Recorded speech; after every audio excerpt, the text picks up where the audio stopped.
Welcome everyone. This is the October 11th Town Council meeting for the Town of Kensington, and I'm calling the meeting to order. First item on the agenda is a moment of silence. Does anyone have anyone that they would like to lift up?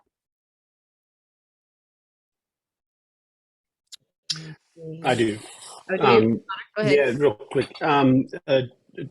A very good family friend of ours, Jennifer Ivory, who's been a long time board member of Villages of Kensington, is just, she's been very sick lately, and I just want to lift her up. And, she's just been a great part of our community in helping others, and this is a moment when she could use a little help.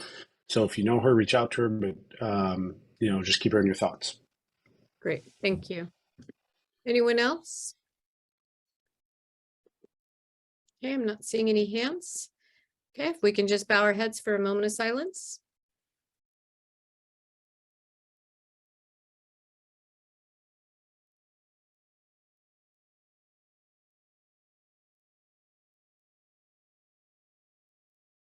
All right, thank you very much. Okay, Council, we're going to move on to the approval of minutes. You have received the minutes. We had one small edit to the closed meeting session, and we had no edits to the September 12th council meeting. Is there anyone want to make any edits to either of those now? Okay, if not, I'll need a motion to approve. Let's start with the closed session meeting minutes for the 12th. I move to approve the minutes of the closed session from September 12th, 2022. Is there a second? I second. Okay, all those in favor? Aye. Okay, thank you. All right, we'll move to the regular town council meeting for September 12th. There are no edits. Can I have a motion to approve? I move that we approve the minutes from the regular town council meeting of September 12th, 2022. Okay, is there a second? A second. Okay, all those in favor? Aye. Okay, thank you very much. Okay, we have a special guest tonight who's going to go over the Montgomery County's pedestrian master plan. And I have asked Councilmember Ingalls to introduce our speaker tonight. Matt, or Nate, sorry. That's okay. So it's a pleasure to have Eli Glazier here from Montgomery Planning. Eli is the multimodal transportation planning coordinator. He's the project lead on the county's first ever pedestrian master plan. So we've asked him on behalf of the Mobility and Traffic Committee and also the Pedestrian, Bicycling, Access and Safety Working Group to come and present where they are, what it entails, and how we can collaborate with the county on this endeavor. And I understand they're in the middle of the process. And actually, when I first met Eli, it was when we were starting to establish the Pedestrian, Bicycling, and Safety Access Working Group.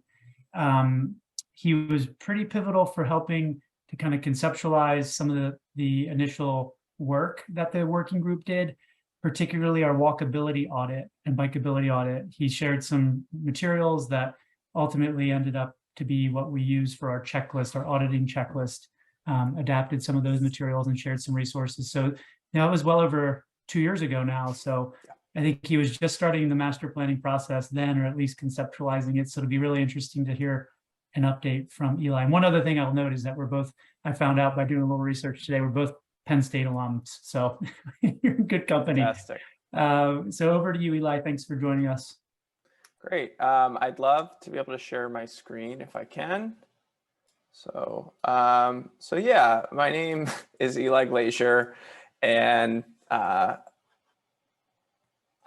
am the project manager for this pedestrian master plan that the county's doing. Like the council member said, this is the first master plan that the county has done that really thinks about pedestrian issues in a county-wide way. We've done a lot of smaller area plans over the years that may have talked about pedestrians maybe incidentally to the larger transportation element of the plan. But this is really the first time we've done this we've focused on pedestrians specifically.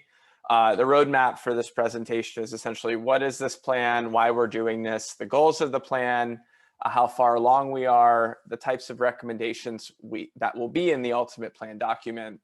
Sort of the roadshow we're on now as part of this planning process is around these policy, design, and programming recommendations, which are these high-level recommendations that we would expect to lead to pretty significant pedestrian-friendly changes in the Department of Transportation, State Highway Administration, Montgomery County Public Schools, and sort of all of the other agencies that have a hand in determining, maintaining, building our pedestrian realm.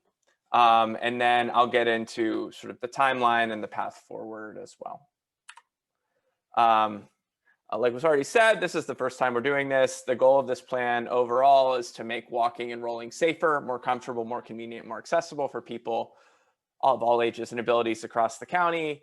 I think we like to say that all trips within a short distance in Montgomery County should become realistic pedestrian trips. And I think what that means is not that everyone's going to have to walk for these quarter-mile trips to the grocery store or to the park or to your friend's house or something like that. It's more about making sure that there are sidewalks that connect to where you need to go within a short distance. There are safe places to cross. The speed limit is such and speed is controlled in such a way that people feel safe taking those trips on foot. Just really about more giving people options to get places on foot rather than sort of the status quo that exists today.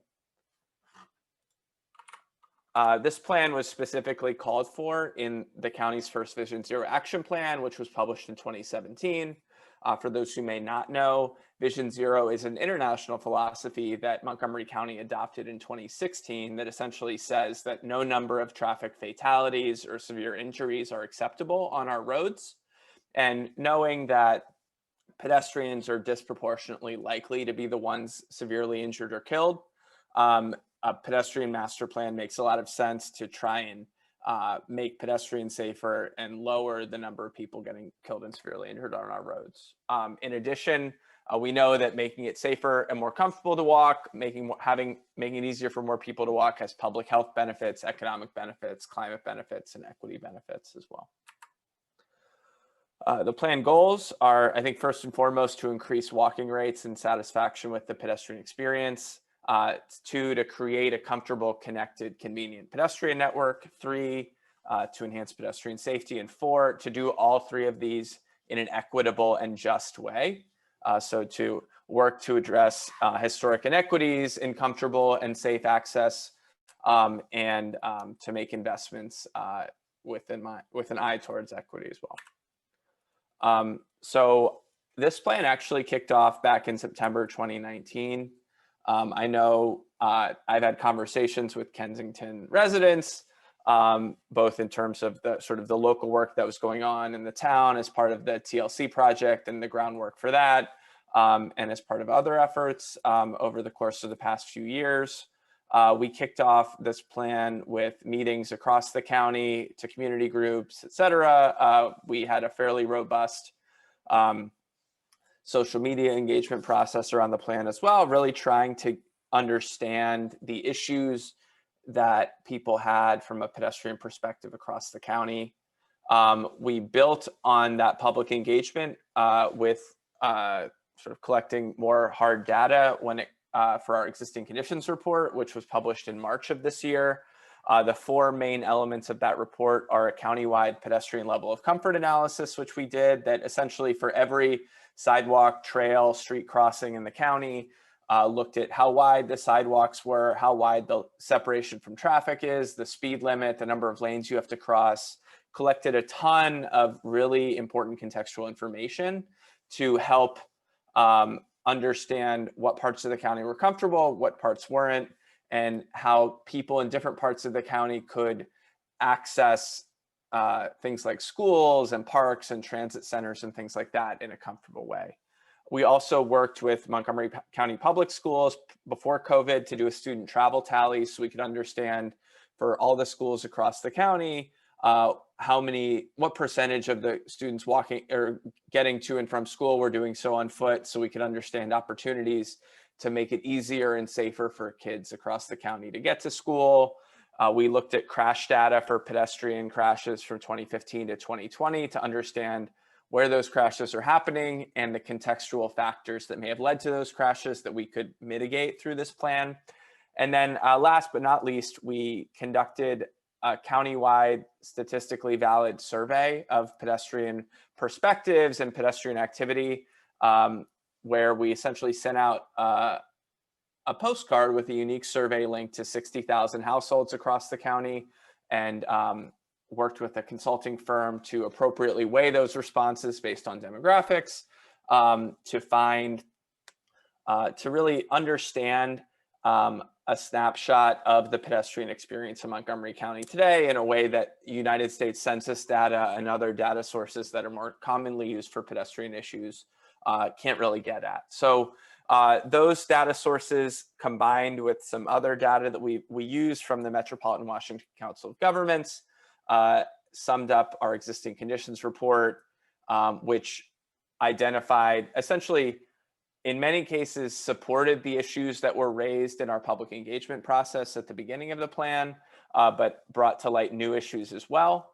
And then what we're doing now in our recommendation development period is looking at the issues from our public engagement, from the existing conditions, and making recommendations to address those issues. So this report can be found on our website, which is montgomeryplanning.org/walking here, and I'd encourage you to check that out. I'll go on to the recommendations now in the interest of time, but there are 5 types of recommendations. These high-level design, policy, and programming recommendations. There's going to be a recommendation that uses data to prioritize where future capital projects should be built in Montgomery County that deal with pedestrian safety issues. There's going to be a section about master plan pedestrian shortcuts. I think these are the connections that we're probably all familiar with, where we understand in Montgomery County that sidewalks and trails may not always be the most direct path between point A and point B. So over time, people have worn these trails, dirt trails through grass or gravel.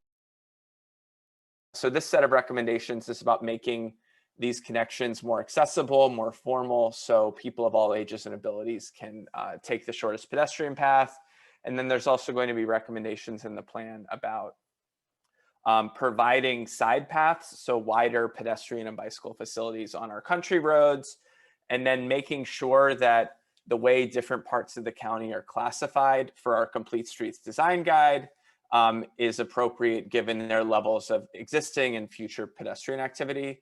That Complete Streets Design Guide, if you haven't checked it out, I would highly recommend looking through it. Essentially, it's a collaborative effort between the Planning Department and the Department of Transportation to create a vision for all of the different types of streets in Montgomery County. So as private development happens, as public projects happen, we are making a conscious effort to design these streets and to build wider sidewalks and things like that, so the streets are rebuilt in a much more pedestrian friendly way.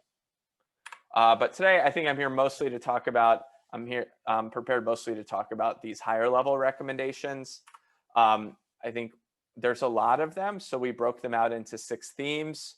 The themes are build, which is pretty straightforward, about building things; maintain, about protecting and safeguarding the investments that we've made so they last generations to come; protect is about protecting pedestrians; expand access is about accessibility and getting towards a more universal design so people of all ages and abilities can get around safely in Montgomery County; monitor is about keeping the planning department and the county honest in how we're implementing the plan and the quality and speed of that implementation; and then fund is a few recommendations that really reckon with the fact that we've really systemically underinvested in pedestrian infrastructure for decades now.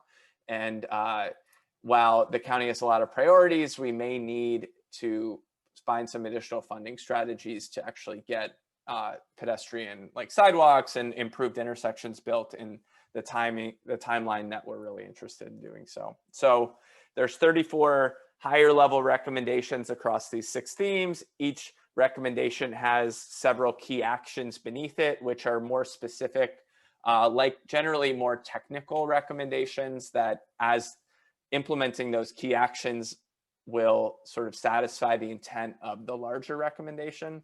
So what I'm going to do now is go through the themes, sort of cherry picking some of the recommendations to talk about. And then if there's time at the end, we can always go back and talk about any other recommendations or any questions that people have.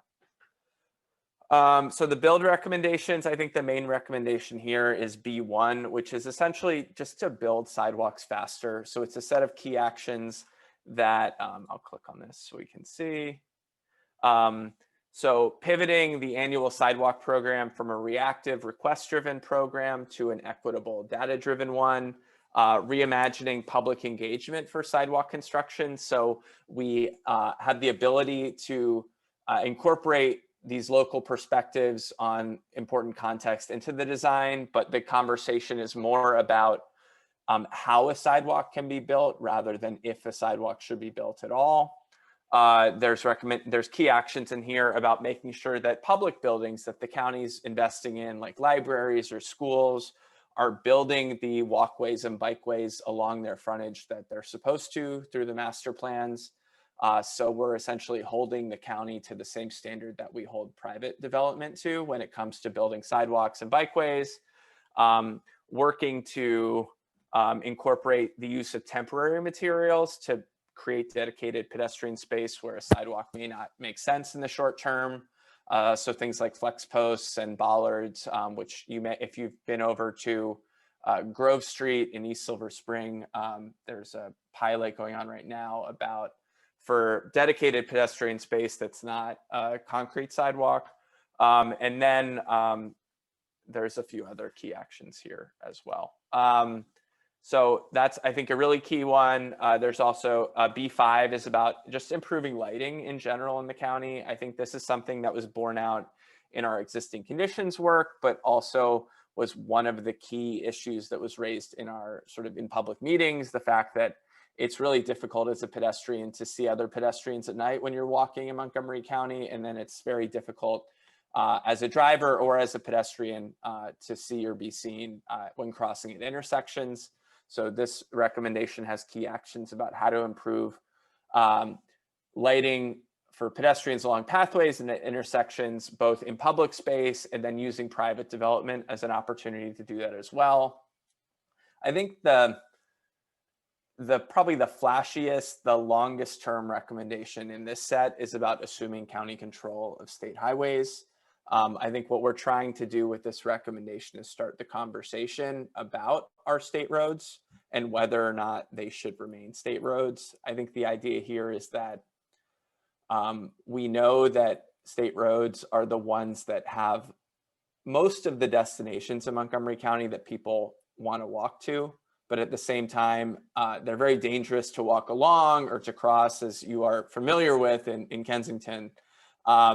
So what we're trying to jumpstart with this conversation is the recognition that moving some of these roads, particularly in our downtowns and town centers, which Kensington is one of, moving these to county control to provide the county more flexibility in how they're designed and how they operate.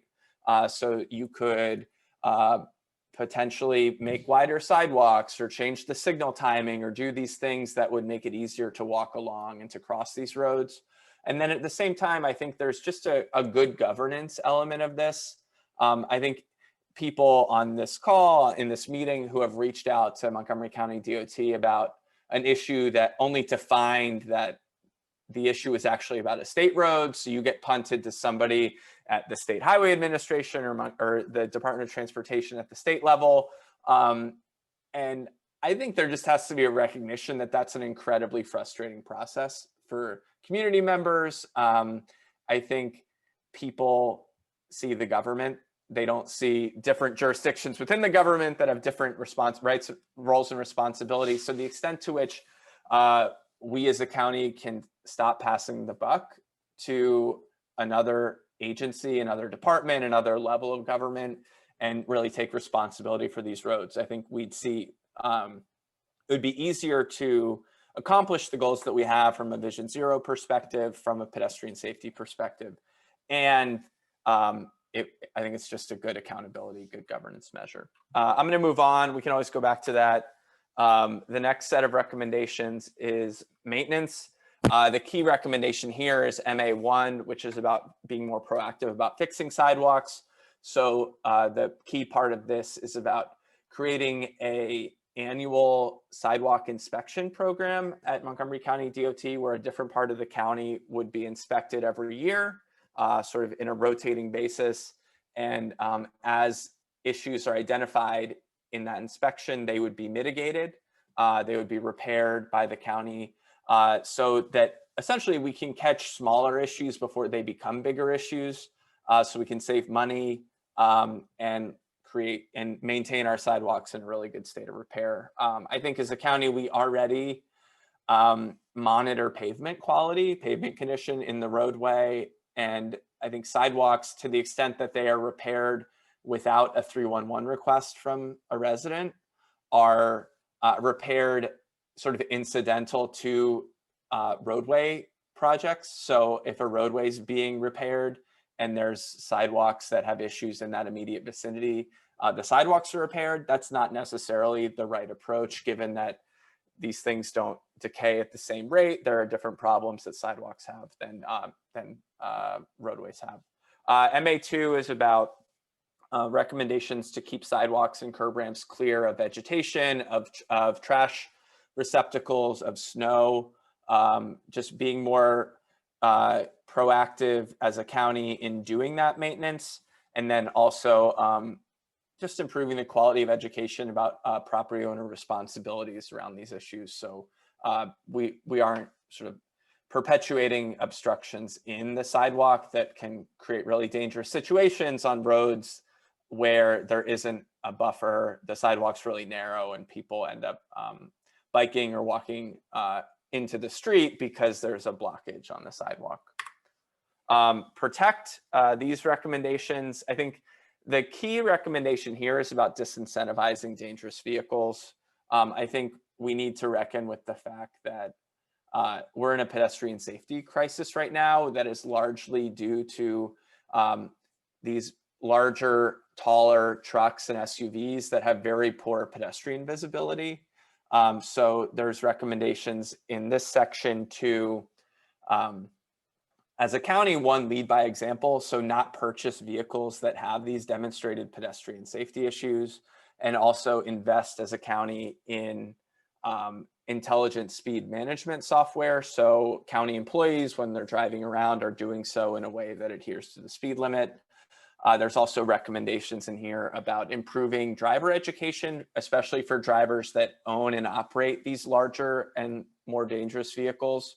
And then also a component of improved driver education in general at license renewal time. So using the license renewal process as an opportunity to update people on traffic laws that may have changed since their last renewal, update people on signalization or potential different infrastructure treatments that may have changed since their last renewal, just so people can stay as up to date as possible on sort of the changes to the roadway and to the transportation system. There's recommendations in here about making the walk to school safer, so providing a more robust Safe Routes to School program so people can feel confident allowing their kids to walk to school, having more crossing guards, providing more funding for crossing guards and things like that. There's also an education component here, providing pedestrian safety education in more languages than we do today and in more places than we do today. So branching out from just schools to rec centers, libraries, other civic buildings, so we can educate a wider variety of people in the county. And then I think one thing we found from the crash data was that while this isn't a large issue from a severity and fatality perspective, there are a disproportionate number of crashes happening in parking lots that involve pedestrians. So thinking about ways we can create better, more pedestrian friendly parking lot design. So the conflicts between pedestrians and people driving cars are minimized, is something that we're also working on through this plan. The next set of recommendations is about expanding access, which is largely about accessibility and making the pedestrian realm more accessible to people with mobility issues, with visual impairments and other disabilities. The low-hanging fruit here is really reducing tripping hazards, making sure that we're maintaining sidewalks in a state of good repair, so there aren't tripping issues, there aren't slipping issues. This is a really big issue that came up in conversations with the Commission on People with Disabilities and people who are using wheelchairs across the county. Sort of a tag-along issue to that is removing sidewalk obstructions. So working really diligently and proactively at this point to get utility poles, to get traffic signal boxes, to get these things that are blocking the sidewalks, that are narrowing sidewalks, to get them out of the sidewalks. There's recommendations in here about providing additional capital at the countywide level to invest in moving these things, and then to essentially develop practices moving forward so that as utility companies replace telephone poles and things like that, they're doing so in a way that requires them to move them from the sidewalk. So they're not just placing a pole right next to another pole, but still in the sidewalk. There's recommendations in here about improving wayfinding for pedestrians with low or no vision. So providing people who are blind more tactile feedback when it comes to wayfinding so they can more safely and confidently navigate around Montgomery County. There's also recommendations in here to expand the number of sort of park offerings that Montgomery Parks has to be more inclusive of people who are blind or may have intellectual disabilities or mobility concerns. And then last but not least in this section, I think construction zones have been for a while now sort of a hotbed of sort of pedestrian issues when it comes to the extent to which a detour is provided for pedestrians through construction zones. And I think some work was done on this by council right at the beginning of the COVID-19 pandemic, but I think there are still opportunities to improve on that and provide more pedestrian priority through these areas, and making sure that any construction zones that anytime there's a construction zone, one of the first priorities is reopening that space to pedestrians as soon as possible. Monitor, like I said, the main recommendation here is about tracking implementation of this plan. So making recommendations here to, we're going to have a monitoring report that tracks progress of this plan posted every 2 years, and we're going to have an interactive website where people can see the progress we've made as a county in achieving the performance metrics that the plan will lay out, and then also how many miles of sidewalk we've built, where those miles of sidewalk are, et cetera, just like a dashboard of pedestrian issues for the county, which is something that doesn't really exist today.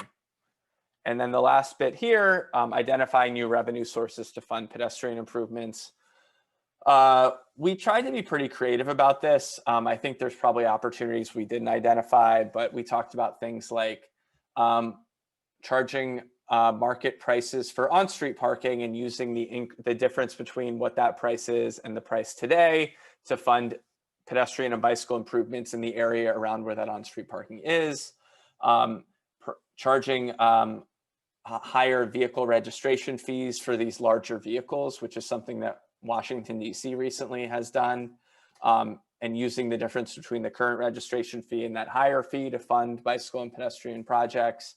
I think there's also an opportunity to do a broader based tax on people. One of the example jurisdictions that we've looked at as part of this plan is the city of Seattle. And Seattle voters actually have voted, I think, a couple of times now to tax themselves a specific increment of either, I think, sales tax or property taxes to fund pedestrian projects.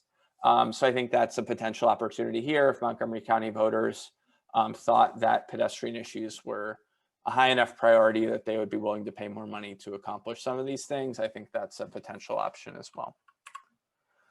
So that's all of the higher level recommendations. So I'm going to talk really briefly about the second thing here, which is about prioritizing locations for pedestrian capital projects across the county, because there's, I think, a pretty cool opportunity for public engagement on this item at the moment. So essentially what we'd like to do is create a prioritization approach for where in the county we should be investing money in these issues, but using data to do that and trying to be transparent about where the inputs that we have and what data we use to identify which parts of the county are a priority. So one way we did that is we created this pedestrian prioritization tool, which is available on our website and I can distribute, which essentially there's some explanatory text on the website, but it comes down to essentially this map and the sidebar on the right, which has essentially different variables. So I want to invest pedestrian capital dollars in places where there's a lot of pedestrians, places where there's more pedestrian crashes, missing sidewalks, equity, focus, greater school access, et cetera. There's essentially 10 different factors.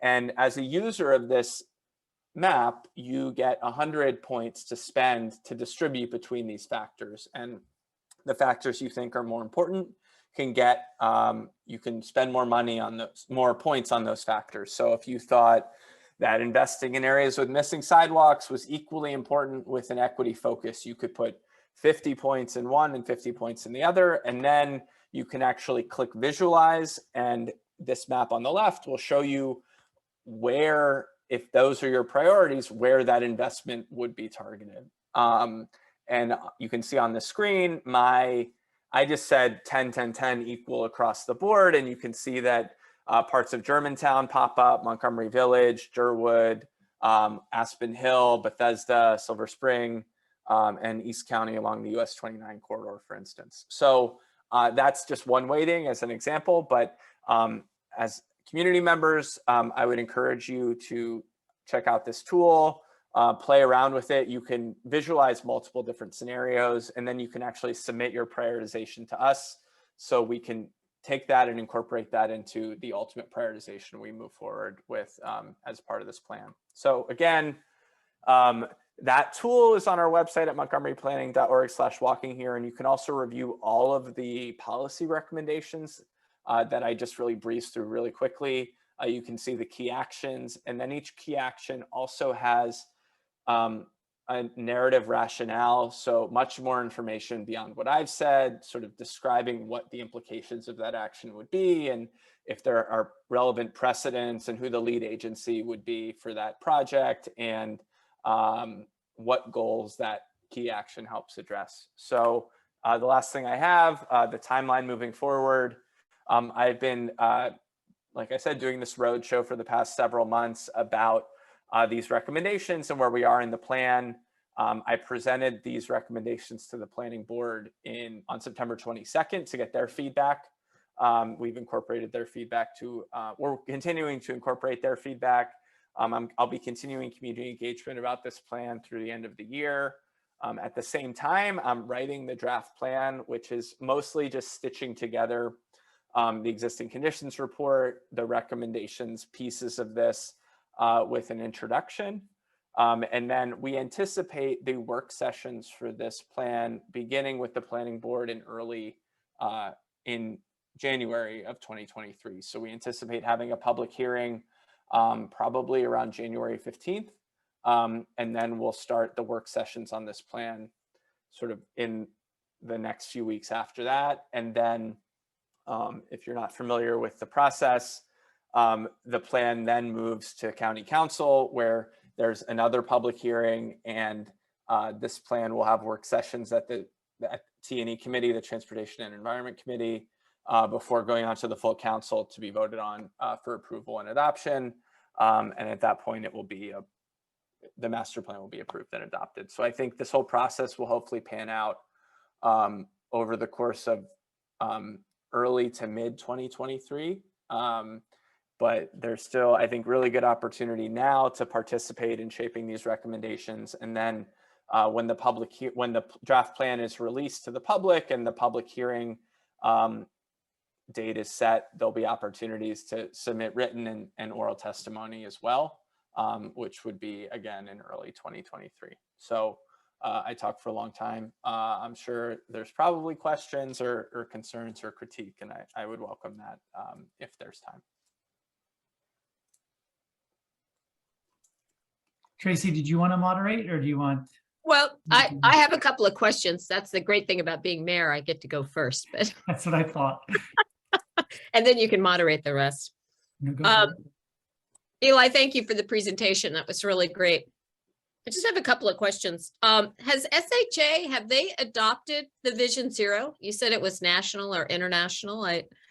Yeah, so the philosophy sort of originated in Sweden, and different communities around the world have adopted it as something that they aim to achieve. Montgomery County, the Department of Transportation, et cetera, adopted it, like I said, in 2016. To my knowledge, the State Highway Administration and the state of Maryland have not adopted it. They use an approach called Towards Zero Deaths, which is not as elegant, I would say. I think clearly there is support at State Highway Administration for reducing fatalities and severe injuries on our roads, but it's less of an absolute goal and more of like a distant, something to aspire to.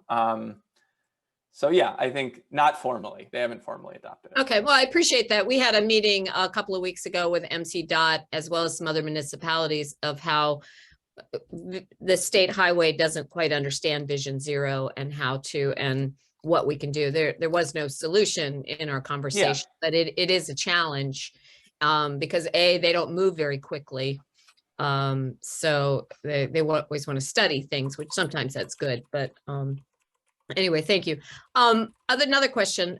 You're strictly looking at pedestrian. It does not include bicycles, because every time we talk, it seems like we have to have bikes and pedestrians. So I'm just wondering, how does your plan work with bikes? So the last time I spoke to this group, it was a different group, but the same, the Town of Kensington Council was about the bicycle master plan, which was adopted in 2018. So this plan is specific to pedestrians. I think if you have, I'm very knowledgeable about that plan and sort of the interplay between the pedestrian and bicycle issues. So if you do have a question about that interplay or bicycles, I can answer that too. Well, I guess it's more of in the new planning, are you trying to include, in a new development, are you looking at bikes and pedestrians? I mean, we find a lot of times in older development areas, there just simply is not the room to have good pedestrian walkways and bike lanes, that we're having this problem on a Kensington Parkway where they're just simply, and to provide parking on top of that. So that, I guess that's the question but yeah, I think that is the question, is to provide parking or not. I think in a lot of the down county, when it's built out, there isn't the right of way to get every single priority. So there are, I think this is, again, just ringing the bell again for the Complete Streets Design Guide. If you look at that document for different street types, there's default widths for different things. So different streets have different elements. So some have parking, some don't. Some have 6-foot sidewalks, some have 10-foot sidewalks. And there are default widths, which we would insist on from the private development. But then there are also minimum widths, there are preferred widths. So it creates this spectrum of different options to work with a constrained right of way. And I think what we'd like to convey with this plan is that in sort of the hierarchy of needs, pedestrians are above bicyclists. But I think both of them are probably above car storage, if that makes sense. So I think that's the lens through which the planning department is really looking at how to mediate between these different needs and desires within the public right of way. Okay, I appreciate that. Two more quick questions. Well, one's not a question. Thank you for the educational component. I think that's really important, particularly in the immigration community where I happen to live with an immigrant, and when he was 16 and came to this country, he had no idea about traffic. I mean, he just stepped out into a road. So, I think that is a really big thing about, education. And we have a constant problem with the 6 lane of Connecticut Avenue, and people like to cross it mid-block. That is just, and it's of all ages. It's not just kids, it's seniors, which is really frustrating. And lastly, on your survey, you said you sent out 60,000. What was the return on that? Yeah, so we worked with a consultant who cautioned us that we should probably expect like 1,200 response. We got like 2,400 response, which gave us a margin of error at the countywide level of about 2%. Okay. So yeah, I think we're really happy with the response rate actually. And it's something we're looking to do to repeat, so we can sort of track some of the metrics we have in the plan are about satisfaction with different things. So the extent to which we can monitor that over time is really important to us in terms of measuring how we're implementing the plan. So yeah, I think this is also something you're going to see more of from the planning department, is just obviously continuing to do public engagement like we're having right now, but also to take a higher level view and to reach out more countywide and in a more scientific way with surveys and things like that. Great. Thank you. Thank you, Nate. Yeah, absolutely. So I have a bunch of questions too, but I think I'd prefer to let everyone go first. And then if those questions aren't asked, I can do the cleanup, but maybe turn into the council first. Anne, see Anne, I'm sure Connor will come in next. Okay, Anne? Okay. Thanks so much, Eli, for the presentation. I think it's very helpful in the way that you're organizing the plan and also organizing the process, I think has been great. So one question I have is on the fund aspect, and would love to hear you address how you're looking at any of the funding sources now available through the bipartisan infrastructure law. And in particular, what the county's process will be for sort of prioritizing which projects, how your prioritization process fits with the timing for some of those programs, because we want to make sure that we can be a part of that for any priority projects in our area. Absolutely. Yeah, I think we haven't really gotten that far in terms of that specific funding source. I do know that MCDOT is pursuing funding through those avenues already, and our parks colleagues, I think, are also putting together and have put together requests for funding through those channels. I think that the timing of this is such that once this is adopted and approved, we'll be working really closely with the Department of Transportation to assess the projects that they're thinking of doing through this prioritization lens, so we can move forward with the projects that provide the highest value for the county. I don't know. Do you have any other thoughts or perspectives? Yeah. I understand wanting to have a final plan and go through the full engagement process, but given that it is a lengthy process, I would encourage you to start talking with them sooner about the deadlines for all the various pedestrian safety funding programs and how they're getting organized so that we don't miss out on an opportunity. Because I bet you've already probably developed enough tools that that's fair. You can inform their process around prioritization. And that's something, I think, Nate, we can talk further about with the council and the committee, but I imagine that we would want to continue to talk to you about as well. Yeah, happy to continue to be a resource in that to the extent that I can. Thank you. Great, thanks, Anne. Connor, Darren? Darren, you can go. Yeah, no, I appreciate the presentation, and I'm kind of mindful of a couple things as I listen to you. For example, the prioritization of pedestrians over cyclists over car storage. I mean, I get that, but we all are at different times in one of those modes. And I remember years ago, somebody wrote in the Washington Post that when you're a pedestrian, you hate cars and bicyclists. When you're a bicyclist, you hate cars and pedestrians. When you're a motorist, you hate pedestrians and cyclists. And I just feel like we are constantly in tension with the modes that we're not currently in. And to me, I don't know if you've ever played the game Frogger on the computer, but Sure. you know, it's things moving at different speeds. And when you have cars going, 30 to 50 miles an hour, and you have bikes and e-bikes going 20 and scooters going speeds, and then pedestrians, it almost seems like it's to the point where the driver, which is the most dangerous because he's surrounded in steel and he can hit things that are not nearly as protected as he is. It's almost like a saturation point for the driver. And so I appreciate the pedestrian master plan, but I think I feel like the integration with a complete assessment of safety for everybody out there is probably the greater priority. One specific thing came to mind with your presentation. You talked about higher registration for these vehicles that you consider to be dangerous. I mean, I'm thinking of and again, I know we're here to talk about pedestrians, but I'm thinking of the cyclist who was killed in Bethesda recently. We won't get rid of dump trucks. We need dump trucks. Everybody needs dump trucks at one point in their life, whether we're rebuilding roads or building houses.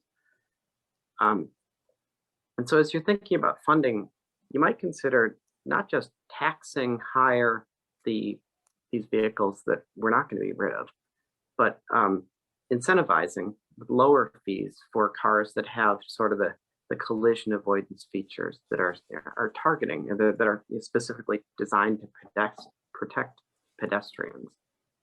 Doesn't help fund your projects, but I think, when I bought my Chevy Volt many years ago, Maryland provided me with a $2,400 tax incentive, and that was important in the purchase decision. And I just think that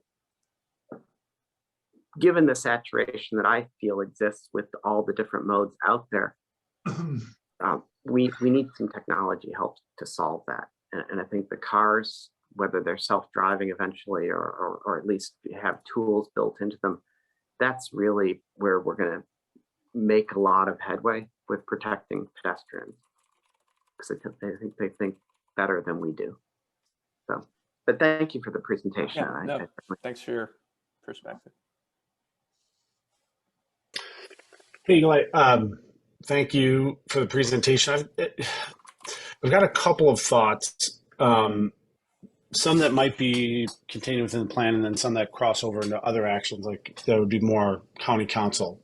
The first, you described the proactive repairs that, the vision you guys are working on in the plan is to inspect the sidewalks annually in a section by section, zone by zone, area by area across the county.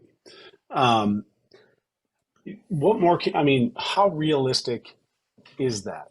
Is it what is the technology you'll be using? How do we know? How do you do a quality control that know that these sections have been checked? How are we able to input information in there? If this system were open to the public, couldn't you get hundreds of eyes on sidewalk as opposed to a small group from transportation that's going around annually?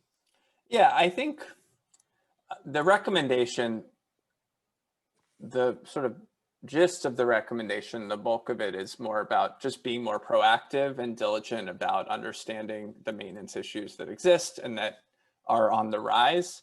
I think we're sort of agnostic as a department on what the approach is. Like, I think it would be great if the Department of Transportation had an asset management system where you and where everyone, the public and sort of the bureaucracy, could see for each sidewalk segment, like what condition it was in based on some objective scale that exists across the country. Like in my prior life, I was in the private sector doing bicycle pedestrian planning consulting across the country. And there are sort of visual and narrative descriptions of like different levels of sidewalks that are in various states of repair or disrepair.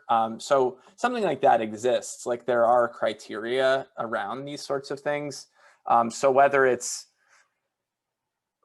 putting it out to the public and having some sort of shared monitoring system, or a team of a few inspectors who just every year they go to a different part of the county when they're not doing, like in the downtime, like sometimes there's like a construction season, right? So people are monitoring construction, they're building things, highway services is doing maintenance, and then at a certain point it becomes too cold, really, the weather's too bad to do these projects. So there's opportunities to sort of reallocate that labor into doing something like this.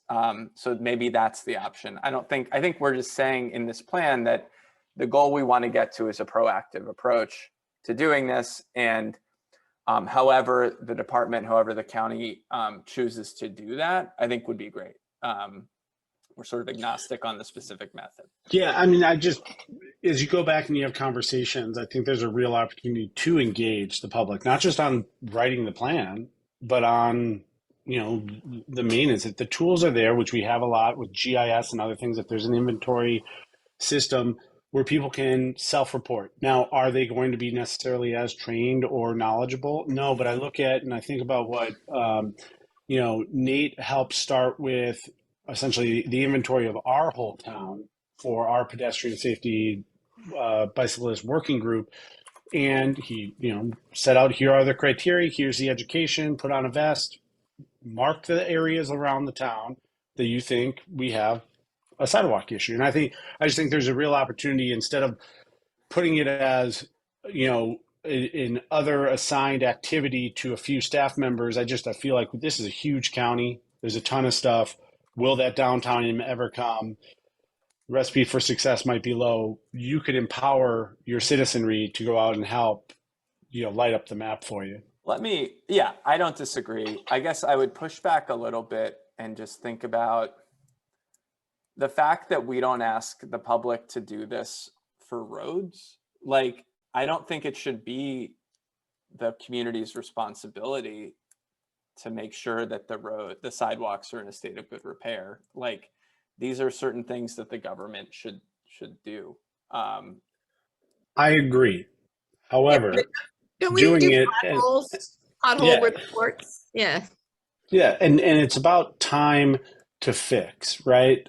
So we can, if you spread it out to the masses and you get thousands of eyes on it, you can get a lot of reports, a lot of data really fast, and then start prioritizing. If you have it in this, we're going to do sections of the county little by little, 1 year at a time.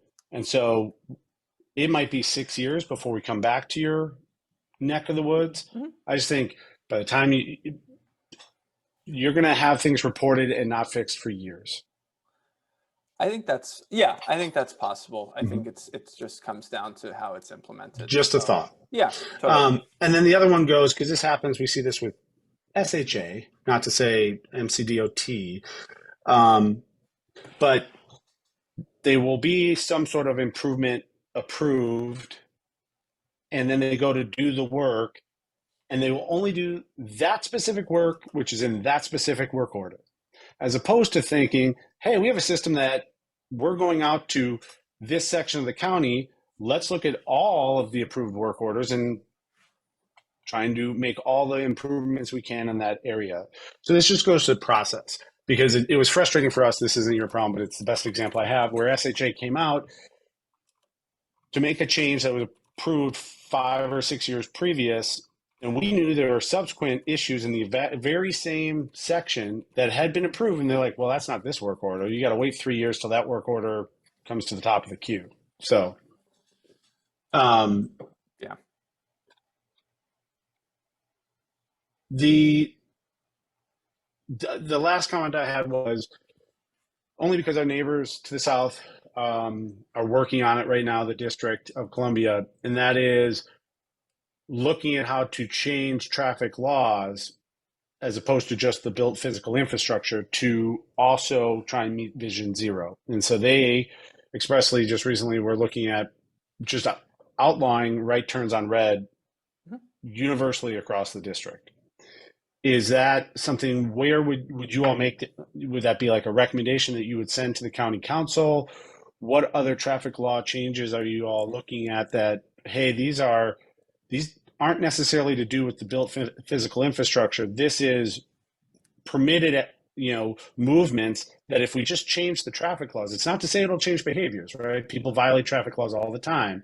But if we change it, then we can put in an enforcement and an education piece, maybe in the opposite order, to over time change behaviors. Yeah, so I think there is a recommendation in this plan to make no turn on red the default in downtowns and town centers. So Kensington being a town center. So our more pedestrian friendly areas today. I think there's also there will be a recommendation in the plan to look at minimizing the use of what are called permissive left turns. So a left turn across traffic without a signal, without a left turn arrow, because those are very dangerous for drivers and then also for pedestrians sort of on the receiving leg of that turn. So looking into ways to work to either prohibit left turns or more likely to add dedicated left turn signals. So when left turns are happening, there's no sort of parallel pedestrian conflicts. And then the last piece, I lost my train of thought, but yes, I think, the last piece is changing our crosswalk yielding law from one where a pedestrian needs to be in the crosswalk, which is what it is today, which is, I think, very poor at leading to actual yield behavior because drivers really kind of intimidate pedestrians from entering the crosswalk, to what we see in Virginia, which is pedestrians get the right of way, should be yielded to at the crosswalk. So you are just sort of about to enter. So that's another, it's a safety issue if there's enforcement and people actually adhere to it, but it's also, it's a safety issue. I think there's an element of convenience there as well. Being more confident that at an uncontrolled crosswalk, so one where there's no stop signs or traffic signals, that you'll be able to cross safely. And I think education is obviously a big piece of that. And then there's potentially enforcement actions. I think crosswalk stings are like fairly popular traffic enforcement behaviors from members of the law enforcement community. So, and this will be my last one. And I appreciate all the time you're giving to questions. I don't know, I will be honest, based on what you were just saying about how the crosswalk law works. When you have a divided road where there's some sort of boulevard or median, but there might not be an island, a pedestrian island in the middle, right? It's just a long crosswalk. How does it work? If they're way over 3 lanes over on the other side before median, is the opposite traffic expected by law to stop? I'd have to look at the regulation, but I'm fairly certain you have to yield if a pedestrian is in your lane or the adjacent lane. Okay. Which is confusing, right? Because we all know the school bus law is if it's undivided, it's every lane. Yeah. So that is different from the school bus law. Okay, I'll yield. Thank you. Thank you. See, I knew you had questions, Connor. So I think if most of my questions were actually answered by everybody, or already asked by everyone and answered by you, Eli. I just had one before maybe opening to the public. One specific question and then one just more general about recommendations and how we can help and implement them here. How receptive on your B10 recommendation about the county taking over the state? highways within the county. How receptive have other county officials, technocrats, or whoever you've decided this recommendation has been presented to, as well as the state? How receptive have they been? And then I'll ask you my last question. Yeah, I think, to be honest, they haven't been. I think there's some heartburn at the county government. So just for people who don't know, the planning department is not a county agency. We're a separate agency. So we are a quasi-state agency. So when we make recommendations, we are not the implementing agency generally. So the Department of Transportation, other agencies are the ones that implement the plans. We just create the vision and the recommendations to achieve that vision. So yeah, I think there's some heartburn, there's some concern about the potential cost implications on the county side. And I think that's completely understandable. I think if something like this were to move forward, we would need to be very clear about how the shift in maintenance and operations responsibilities would have at the same time a shift in funding to do that maintenance from the state level to the county level. I think there's probably also some upfront capital costs we would need to incur from a purchasing perspective when it comes to like vehicles and potential more employees and things like that. The state, which I think is all surmountable. I think these things can be figured out if the county is interested in pursuing this. The state has been silent on this recommendation and on most of the recommendations in this plan. We have, in addition to a community advisory group from across the county, we've had an interagency working group of members, stakeholders from the different agencies that are going to be implementing the plan. For the whole, since 2019, we've had this group and we've met at every stage of the process. And yeah, there's not been a lot of response from the state on any of these recommendations, but especially that one. I think you'll find, if you've been following the conversations about Vision Zero and about pedestrian safety and pedestrian connectivity at the council and at the planning board for the past several years, I think there is an appetite to explore this from elected officials. What form that takes, again, not totally sure, but I think the twin goals of providing more design flexibility and being more responsive and accountable are sort of what we're trying to achieve. Yeah, I thank you for that. I saw our town manager, Matt Hoffman's eyes light up when I said, I think maybe he's wanting to take it one step further on the town take over the state roads, but I'll let him speak for himself. Go, please. I'm just kidding. Please, by all means. The last question is just really, how can we help you and how you might be able to help us? So we, Connor mentioned this audit that we do. With your help, we had I said in the beginning, the survey that we produced, and we're going to do it again. We make it essentially a biannual thing. So this is going to be done for the second time this coming fall. We audit all the streets. It's not just pedestrians, it's for cycling and safety, lighting, and so on. So is there a way to use that to integrate into this? What can we do as a town to help besides providing a letter of support and public commenting period for this? And then very specifically, we've had, you referenced this TLC grant that we did with the county and Metropolitan Washington Council of Governments. We have the state highway, or the state highway we're going to be working with to do our state bicycling pedestrian priority area designation. But we know already, I've used the prioritization tool that you showed. It shows Connecticut Avenue, no matter how you slice it, and Knowles Avenue are high priorities. We identified solutions. How can we leverage this master plan? Or do you have recommendations for how we get these things prioritized and implemented now? We know what we need to do essentially. Yeah, I think that's a good question. I was going to say letter of support, public testimony. I think a recognition that we need more money to do these things. If we can make the pot bigger, I think a lot more projects can obviously get built that need to be built. I think I would wait and see what the prioritization approach we end up moving forward with ultimately is. But I think using that and then pointing to the specific projects that you've already identified to address the issues on those roads would, I would hope, be very effective in working to make those priorities over the next several years of the capital improvement program. I think the frustration that I have, I think that everybody has around these issues, is that it's it always takes longer than you think it will. And I'm sure anyone who participated in that TLC and worked with the stakeholders from the county and the state on that project are well aware of that and the timelines that were provided to get some of these things built.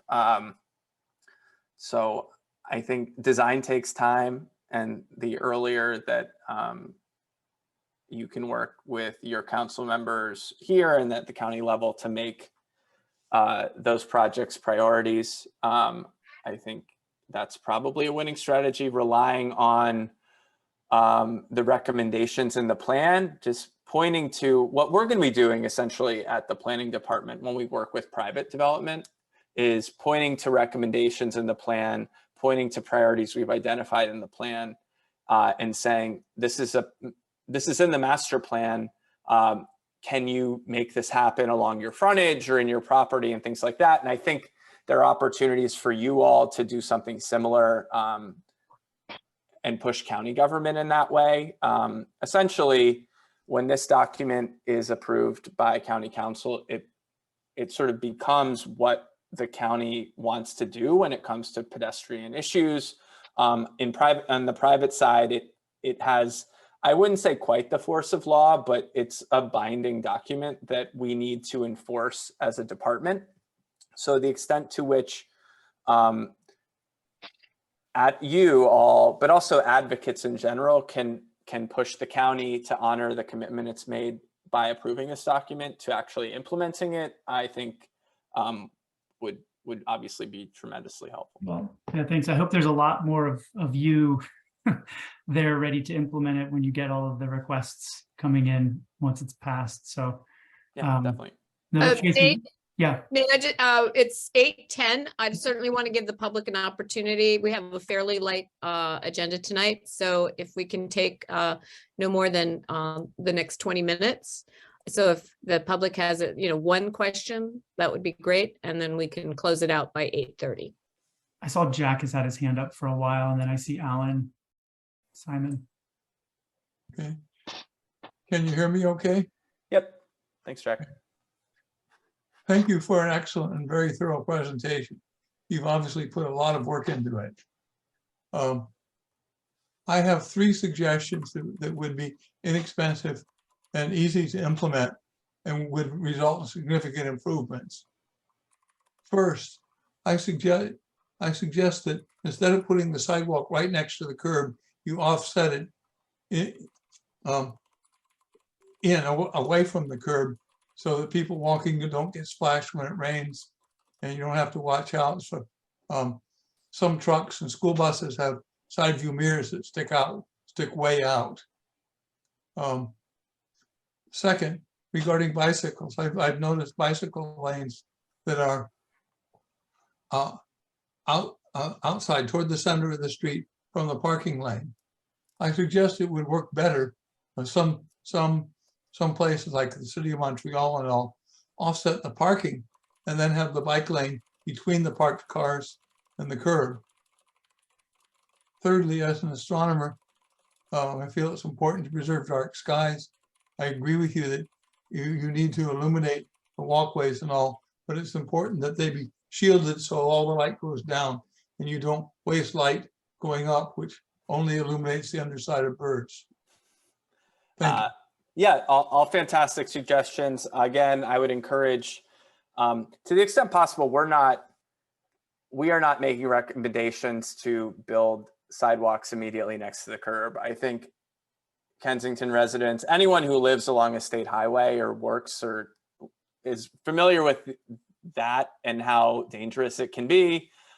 So having a sidewalk, having a buffer between the sidewalk and the street, and then having the street is absolutely the standard across the county. And I think what varies really is how wide that sidewalk is and how wide that buffer is. But in all cases, we would expect the sidewalk to be offset like that. On the second point, I would encourage you to check out the bicycle master plan that we approved and adopted in 2018, because whether it's parking, we would call it a parking protected bike lane, like you mentioned, or there's many other types of separated bike lane treatments that improve bicycle safety that are being built across the county, and you could sort of see the master plan for that in that document. And then on dark skies, absolutely. I think we actually are embarking with the Department of Transportation on a TLC project like Nathan and the Kensington team have done to improve our lighting standards. And one of the criteria we're looking at is making sure that the standards that we create are dark skies compliant. So thank you again. And thank you.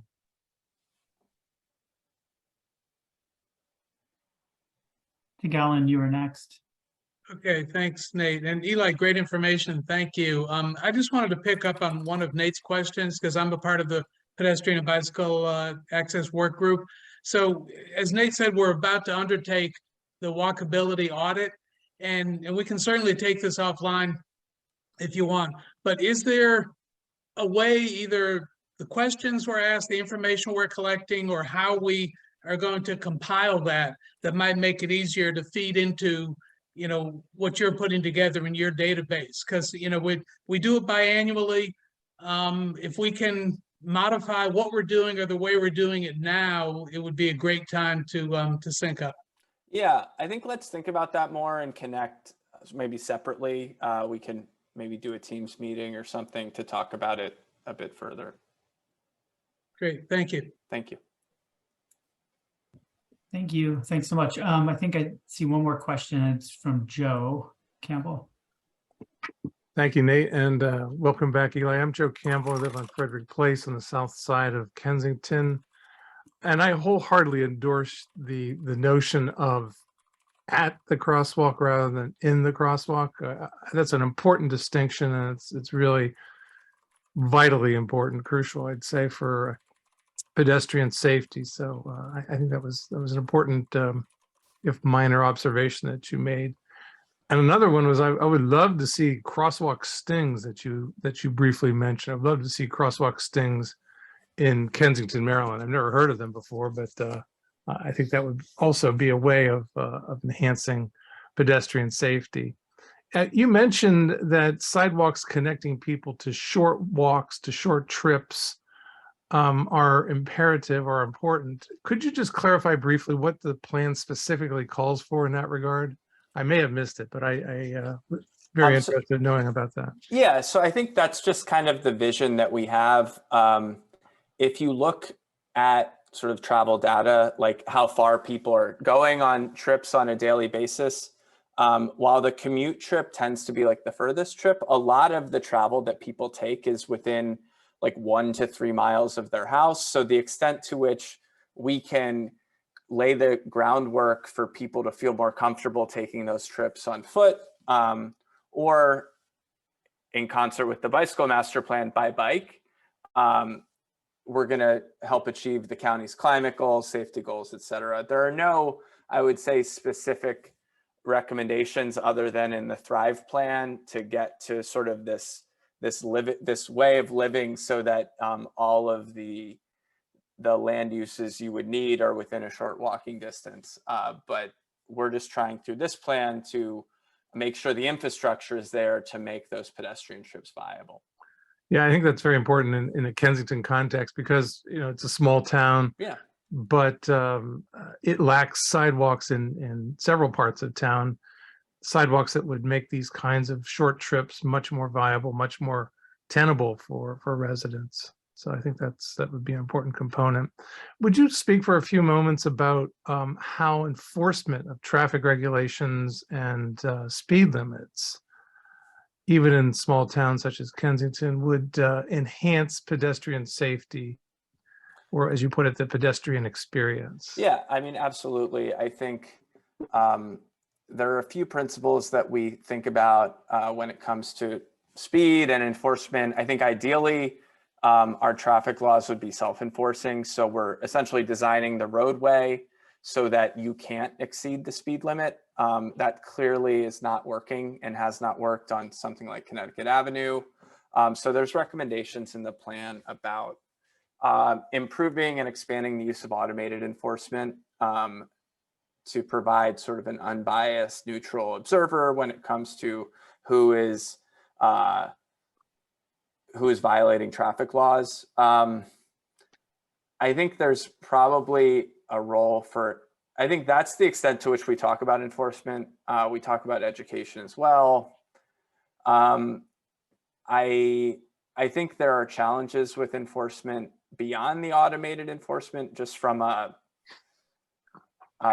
equity perspective, potentially. But I think if we're building the infrastructure as part of this plan, hopefully, and then making sure that people follow traffic laws is another vital component to ensure pedestrian safety. Yeah, I think the two are inextricably linked. Automated enforcement, though, that's expensive and I think resented by a lot of people too. Is that a reason why it's not really highlighted in the emerging plan? It is called out. It's in the funding section now, but I think we're moving it to the protect section with the understanding that if it's carried out successfully, it will actually lead to improved compliance, which would actually lead to reduced fines. So not really a long-term sustainable funding option for pedestrian infrastructure. Yeah, I think honestly, people don't like to get caught. So that's a frustrating thing. I think another issue we have is that the regulations about speed enforcement and automated enforcement in general are at the state level. Montgomery County does not have a lot of flexibility or a lot of control over the number or location of those cameras, which is something that I think the police department is keenly interested in improving the number of and location of where those cameras are, not from like a revenue perspective for them. I think the revenue is required to go towards pedestrian safety and other similar improvements. It's more about if it allows law enforcement to focus on other things and have traffic enforcement be done in sort of a neutral, automated way. So I think there are just challenges. There's obviously public opinion challenges about some of this. I'm not very, I hear what they're saying. I'm not like, it doesn't really do it for me. I think if you drive the speed limit, you'll be in good shape with that sort of enforcement. And finally, and very briefly, I was wondering if you might just describe these enforcement stings at crosswalks, how they work, and yeah, who conducts them. So I've never witnessed one personally, but nor have I. But often there are there'll be like a newscast in local news about it, but essentially like an undercover officer or something will walk across the street in like a legal way, and they'll make a note. Somebody will be observing them and they'll make a note of who yielded and who didn't. And then a cop car hiding around the corner will then go pull over that person. So that's, I think, in its simplest form, what that sort of enforcement could look like, whether that's punitive or educational. I think that's up to the officer's discretion. Or is it more of a stunt, Eli? Okay, thanks, Joe. So I think we had maybe time for one more question, if there was one. I don't know, Larry, Wanamaker, were you raising your hand? Did I see it fly up there? If not, just stay muted. I think that's it, Tracy. I think that we have exhausted all the questions. Okay. Thanks so much. And again, feel free to distribute my email and some of the links to the website and things like that. I'm happy to talk to anyone else or get feedback from people on the recommendations in the next few weeks. Okay, thank you, Eli. Really appreciate you coming tonight and providing this information. It was very, very interesting, and and hopefully, like the bike master plan and the other plans that the county has adopted, that we'll see things, actually happen. Absolutely. That'd be great. Thank you. Yep. Have a good night. Thank Thanks, you very much. Eli. Okay. All right, let's see. We have one more item to discuss, but let's go ahead and get the council updates, council reports. Let's do that next. Connor, do you want to go first? Sure. Just one I'd like to put out for discussion with the council, and then we can introduce it in November. But I'd like to ask that we start a ad hoc committee to review, at least start with St. Paul Park and Reinhardt Park, the two parks that have playground equipment, to look at improvements that could be made to the playground equipment to make it more inclusive to kids with physical disabilities. So it coincides with some neighbors on the north side who had inquired about it, and myself and Ann and Mayor Tracy just happened to be at the MML Fall Conference and having a chance to look over some of the new inclusive playground apparatuses that some of the vendors had there. So I just wanted to open it up initially tonight and then ask that we take it up more formally in November. Okay. Susan, one thing on that, one of the things we'd like to look at is program open space. And so just to put a bug in your ear about, what are the timelines for that, so that we, as we begin to look at this and we think about apparatuses and we think about phasing out how we might want to do stuff, we make sure we meet those deadlines for any, grant applications. Okay, I can send you those. Great. Did we just have one, Susan? I know you asked me about We it. had the community parks and playground Okay, was like the end of August, and we did not submit anything for that. okay, well, And that's a competitive one. right, but we could apply for that as well, so, so we just need the deadlines. Okay, yeah, one of the bigger items is, getting away from mulch and doing more of the rubber type of surface. That's a major one. So I think Connor and Ann and I were talking about maybe doing it in probably phases, because there'd be more than so. But speaking of playgrounds, Matt, did playground ever come out for the repair on Reinhardt? They replaced the one climbing wall and they put the LED lights on the Reinhardt Park. They're having some issues finding a replacement for the tunnel that will fit appropriately. So we've been talking with our representative Jeff over there to find something that is, if they remove the tunnel, there's nothing that can really go there other than an additional rope walk. So we already have one. So they're looking for something that can fit better. Okay, so the tube is still there with The tube is still there for at least the time with all being. its murals Yeah. inside? Yes, unfortunately. Okay. And Matt, how about, were they going to look at St. Paul Park and the zip line feature that's kind of They're looking inoperable? at a replacement for that as well, yes. All right, before we just go ahead and choose something, and if we bring this up in November, since we're looking at maybe replacing an apparatus, this may be the just coincidentally good timing to look at, those apparatuses that could be included that are more inclusive. Also in the context of the HOC playground equipment we're talking about, maybe we could do both St. Paul and HOC together, So- depending on what they said when we inquired about We that. have I not know- received, go ahead, Tracy. Yeah, well, I was just going to say Al had reached out. He CC'd me on a letter to the executive director for specifics of where they are. And as far as I know, they have not replied, or they at least didn't reply all. So I think they're still either waiting on parts or something, but certainly want to get it, up and going with the repair. But I think our priority would be our own parks, but we could see what we can do with the repair. There's some sort of grant that we could provide for that. But I mean, they just have not been speaking to us regarding, the cost, the estimate, and what needs to be done. So it's a two-way street. So, but anyway, but I'll follow up with Al to see if you got a response from the executive director. Okay, it sounds good. Any objections to us moving forward with looking at our parks to be more inclusive? Okay, good. Good.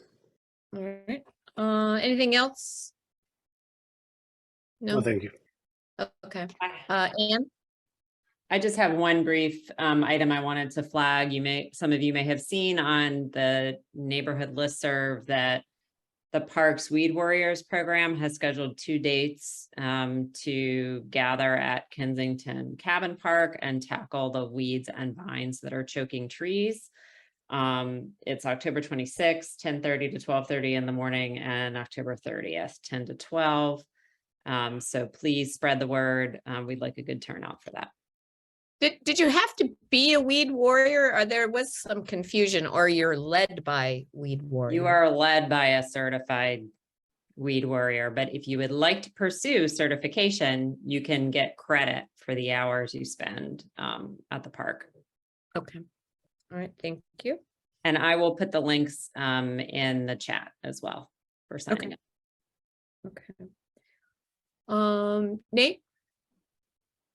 Just 2 quick announcements about upcoming meetings and events. We have our green team, and I will be chairing our first green team meeting this coming Thursday at Town Hall.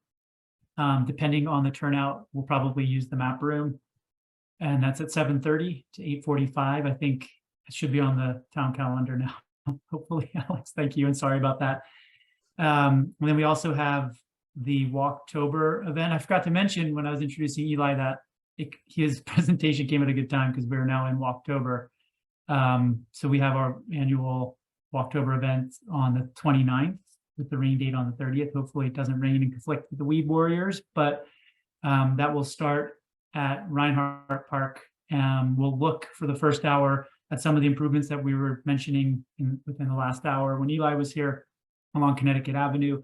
And then the second hour of the 2-hour time frame will be doing a walkability audit training for the public who want to get involved with that process that we just discussed. Great. Okay. Darren? You're muted.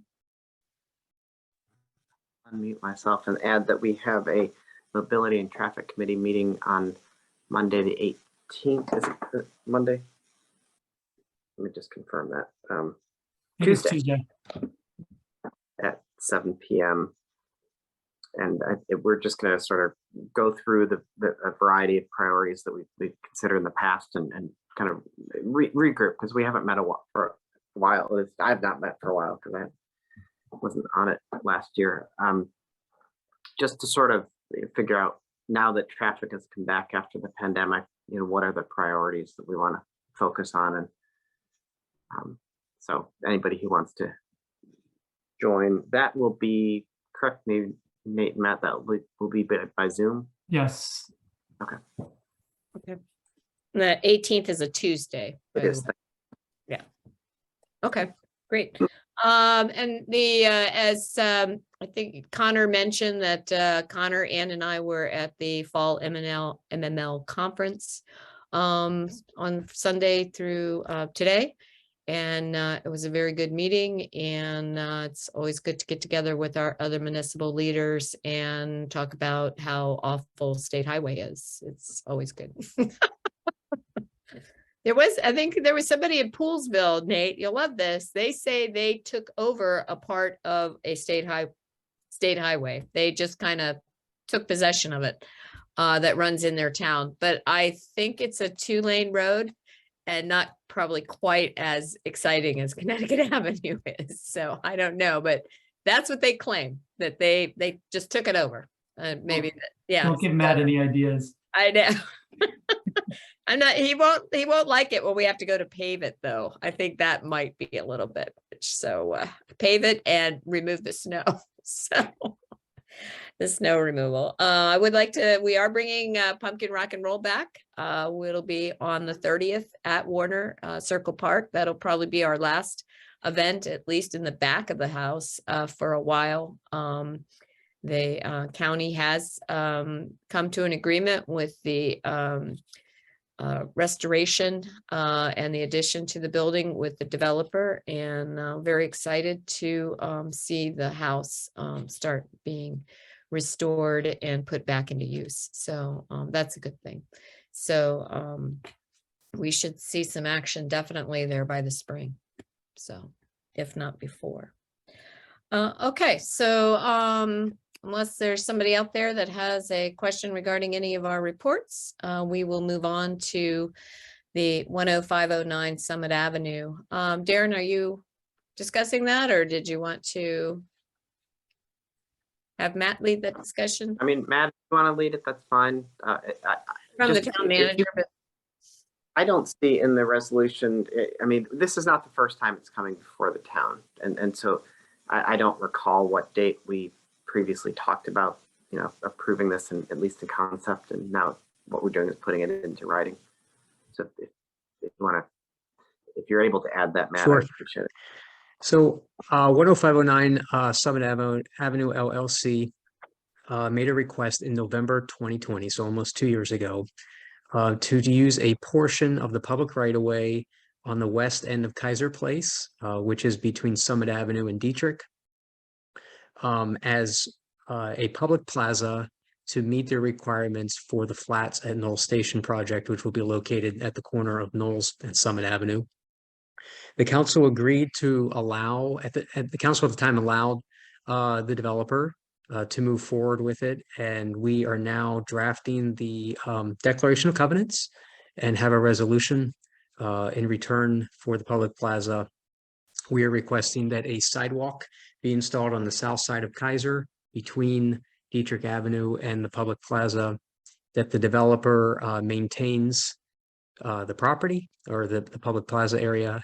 They are also responsible for the improvements, and that the town will still maintain it under our jurisdiction, but will not have any maintenance responsibilities. and can we be clear that this is not, we are not giving the land to the developer? Correct. So it will be maintained as public right of way or a public plaza. It will be under our jurisdiction. We are just requiring the developer, or if the property is ever transferred, whoever takes ownership of it, to maintain the public plaza area. So in speaking with planning previously a couple of years ago, this is a somewhat common request, especially in urban areas where they don't have enough public area, where they'll designate a certain public right of way for the plaza or public space. So. Okay. But will the condo association be maintaining it? Or No, it will be the flats. We specifically wrote within the declaration of covenants that it will be 10509 Summit LLC, which is the flats, and not the townhome project. There was a draft declaration of covenants from the developer originally that had the townhomes, HOA, maintaining it. Our town attorney advised against that, and Montgomery Planning agreed as well. And what happens if the flats no longer exists or sells? It would be under a surety bond. We would have a surety bond on the development, but that would go with the flats project. So, I mean, this probably will not be developed until they start breaking ground at the flats. So, Okay, do we have a requirement that they finish this portion of it before they finish the flats? we can write that into the bond. We can certainly do that, or we can have Sue Ellen draft it into this declaration of covenants. I just feel like it could be dragged out for years if it's not done. You know, I mean, I would like to see a time period that our expectation that it'll be completed. The council has the authority to essentially put anything they want into this covenant. So we can add that into it and, you know, request that the public plaza is built before the flats project is started, or at least, you know, starting soon. That's something we can certainly include. Can we just ask them to do it when they finish the condos, upon completion of the condos? I actually thought I saw a bunch of bricks there. Were they not planning on using that? I wasn't sure if those were left over from the house. Oh, okay. The bricks that are at the end of the street right now are left over from the townhomes. They're not for the public plaza. Okay. So Will there be a sign? Are they going to do kind of like a welcome to Kensington? the sign? existing town of, well, the town of Kensington sign that was there, that was removed for the construction, will be replaced by the developer. our existing sign will be replaced. Correct. Do we need to approve this tonight?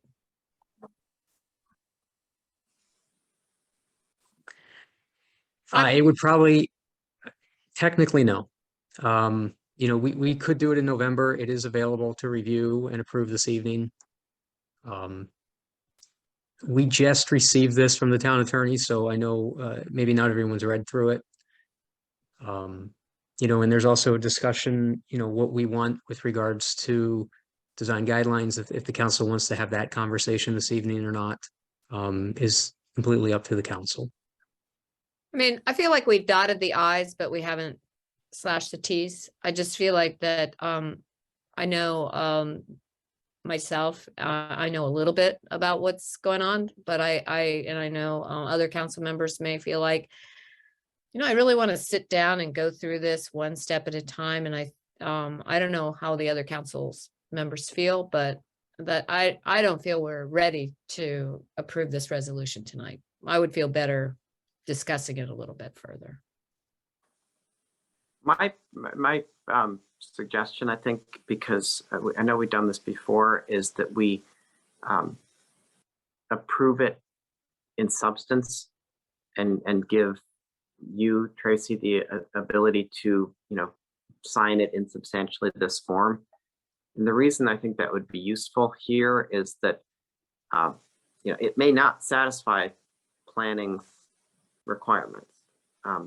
So if we met every 2 weeks or twice a month, I would say fine. But I hate to kick this for another month while we're figuring out if it meets the requirements. I also, my sense for this, first of all, let me say two things. I don't think we should wait to install this until the flats are under construction. I don't think he can technically start until the flats. His intent from my conversations with him is he's going to install like half of this plaza as a result of improving the townhomes. And I think it's in all of our benefit to have the same pavers, the same installation be done at the same time. And so if we could move this along, I think it would help just to improve that overall corner and make it look more finished. So if you're amenable to it, I would just I would like to give you the authority to approve it once you know that what you have in front of you is acceptable to the developer and to planning. Well, I don't know how we know it's acceptable. I mean, you have to sign it and then give it to them, right? Right, I think we would, yeah. And again, I guess another point I would make about this is we're not talking rocket science here. If this were a covenant regarding the allocation of parking spaces within his project to us, I would think we'd want to be really thorough. In essence, this covenant is for the installation of some pavers and 1 or 2 benches, I think. And so I don't think it really merits the kind of scrutiny that we would normally do for other covenants. But so I guess, just to move this along so we're not adding it to November and December possibly agenda, I would my suggestion again is to give you authority to sign something in substantially this form.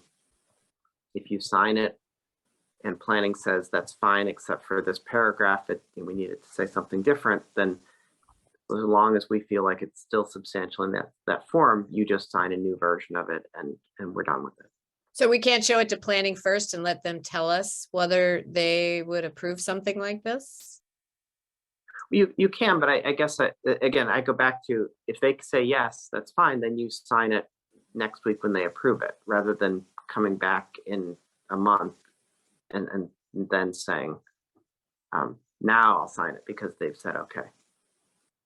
So you're suggesting that the council approve the signing, but not sign it, just send it to planning to see what their thoughts are on it. And then if they don't have any questions, then we sign it and send it Yeah, back. I'm not sure there's a big difference one way or the other. I think if you sign it and they tell you it's inadequate, then it's, then we need to revise it and sign a new one. It's not like we're binding ourselves if planning ultimately says it's inadequate.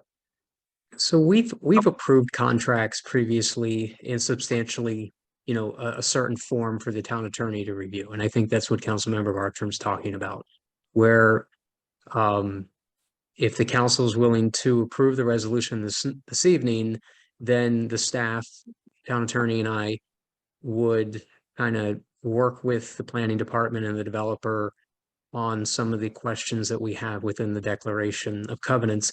The one thing I did notice is there is no landscape plan for the project, which is rare. Normally there's a landscape plan. We spoke with planning. We reached out to them again. We have not heard back with regards to a landscape plan. They only provided us with a site plan. The original plan that was submitted to us with the developer stated trees. The site plan does not include trees.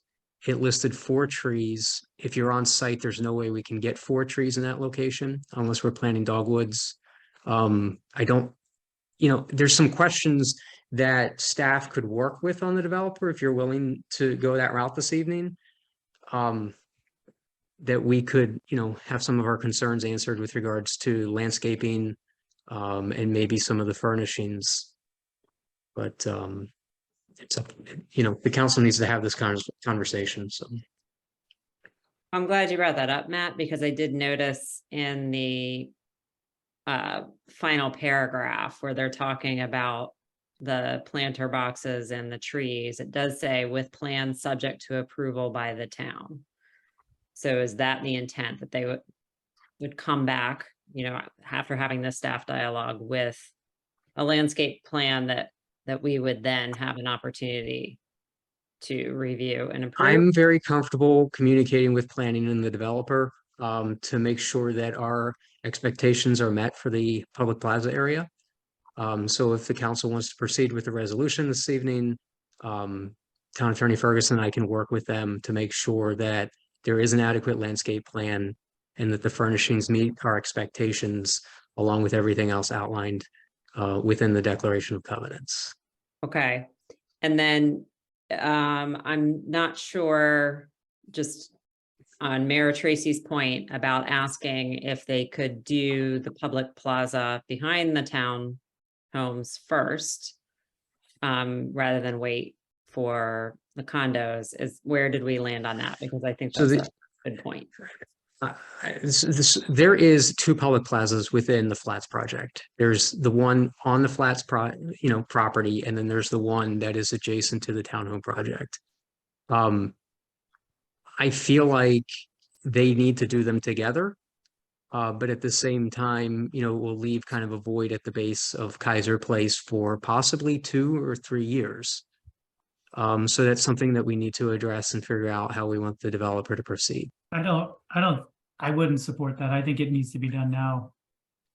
I mean, I think it can be done similar. Doesn't have to be, the color scheme is the same. I don't think it has to be the same paver, sir. I mean, we could be sitting here 5 years from now, still waiting for this to be done. I really have an issue with it. Just waiting on the flats. I mean, it basically means the project is unfinished on this corner. Mhm. But Sorry. May I it's up to understand? the council. Tracy, are you saying you want both parts of that corner done now? Because I think that's what I heard Nate saying, and that's certainly what I would like. I don't care what they do across the street on the flats, because they can't do that until they build the project, and they can't do that until they get through the record plat. I just want a finished appearance for the southeast corner of Knowles and Summit, so that somebody walking down Kaiser, perhaps like my father, can walk, from Kaiser and get out to Summit. But you're talking about the entire project on Knowles too, or just? I'm talking about this. So I view them as having 2. You won't even, once it's built, it shouldn't be discernible that there were 2 different projects. I think what we're dealing with here is one public plaza that is about half the size of the pavers that go around that corner that are attributable to requirements for the townhome project. And then because of what we did back in November 2020, the other half of that is a plaza that is attributable to the flats project across the street. Tom will build the first project attributable to the townhomes now, just because he's trying to finish it. I think my strong preference is that he build both halves of that corner now, so that he's done on that side of the street. All on the southeast side. All on the southeast Yeah, side. so you're saying like the separated sidewalk with the buffer, the grass buffer along Knowles and everything, plus the part that we're talking about tonight with the public space, all contiguous. Whatever he has to do with respect to the townhomes, plus the plaza that we are dedicated. Hey, Alex, since it's in the council packet, can you bring up the site plan?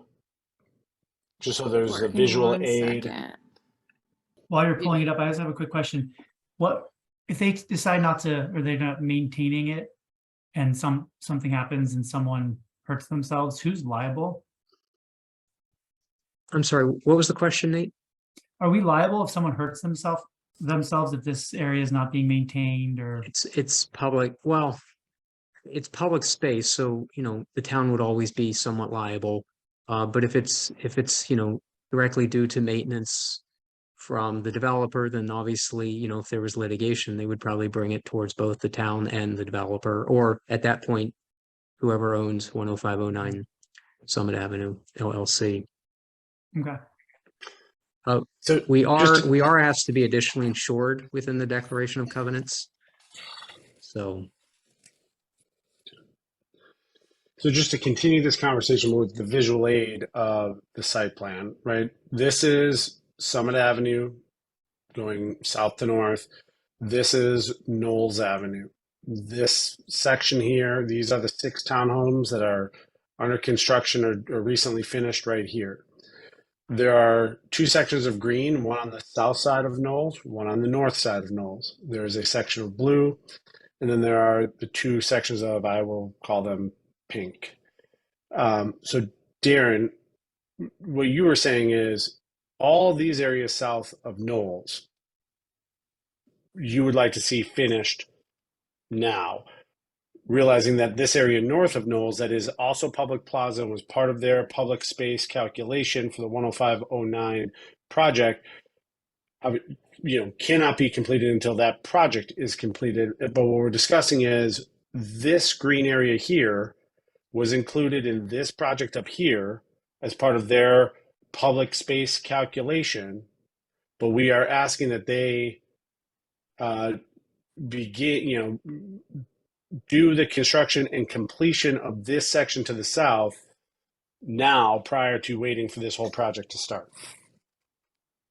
That's correct. And I think the developer wants to. I mean, he's going to finish the 2 pink areas and the blue area as part of finishing up the townhomes.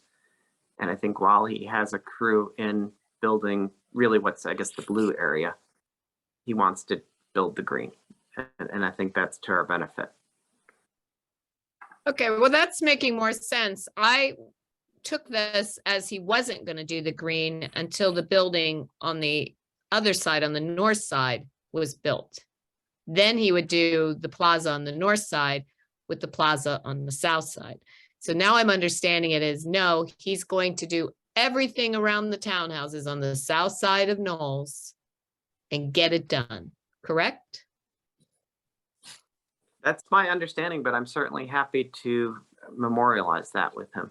I would like that in writing. Well, and I think that was the point that Matt brought up is let's just work for clarity and put that into the covenant so that there's an expectation of when this will get started. And I don't know if we can, if we want to go so far as to say how and when it should be finished, but I agree. And I think Nate, I think I heard you say the same thing, that this needs to get done your preference is this get done sooner as well to coincide, even though it's related to the 10509 project called the Flats, its finishing needs to coincide kind of with the finishing of the townhome project so that it's not left, unpassable and unsafe. Yep, that's my opinion too. And then that's mine as well, just for the record. But yeah, Darren, I mean, it does sound like from your conversations with the developer, he is eager to do this. And I too would be eager to have him do this and not, realizing that the calculations are tied to another project. That doesn't mean the timeline has to be. I think this is one of those situations where it's in everybody's interest to move forward with this declaration now, because he builds the thing sooner, and having the declaration approved by planning helps him, chug towards a final approval to build across the street.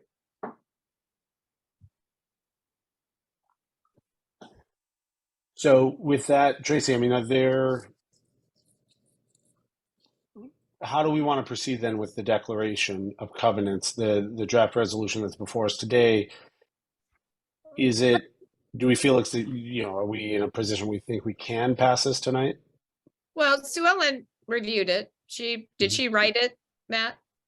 So, I mean, I trust what she did. I think what I want is a commitment from the developer of when this is going to get done.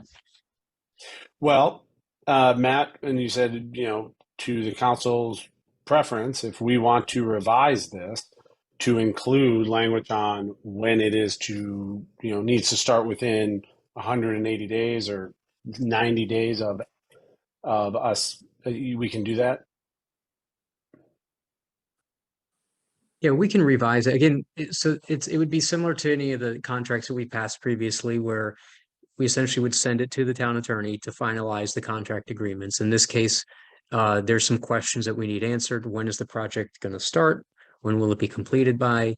We still need some clarification on the landscaping plan.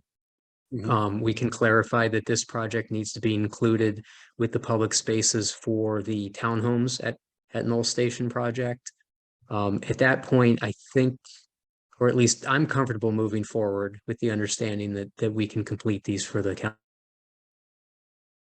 Is there any penalty for not completing the job? So we would require a bond before he would proceed with this. Within the bond, we could request a surety bond for this project in addition to, separate from Flats project, where he has to put up an amount that if the project's not completed, there would be funds to cover the completion of the public plaza. Okay, would it include repaving the street? Kaiser Place? Well, Washington Gas will do the repaving for the gas work. I don't know how that would work. I could talk with Washington Gas, but they should be repaving Kaiser following the temporary patching for the gas connections that they've done for the 6 townhomes. Okay, because the entire street is a mess. I'm not sure how far down. It's to the base of the street, so. Okay. But part of the base of the street, though, is the plaza, right? Correct. So it'd be better to have the plaza in before WGL comes to, because they could be paving over part of the new plaza.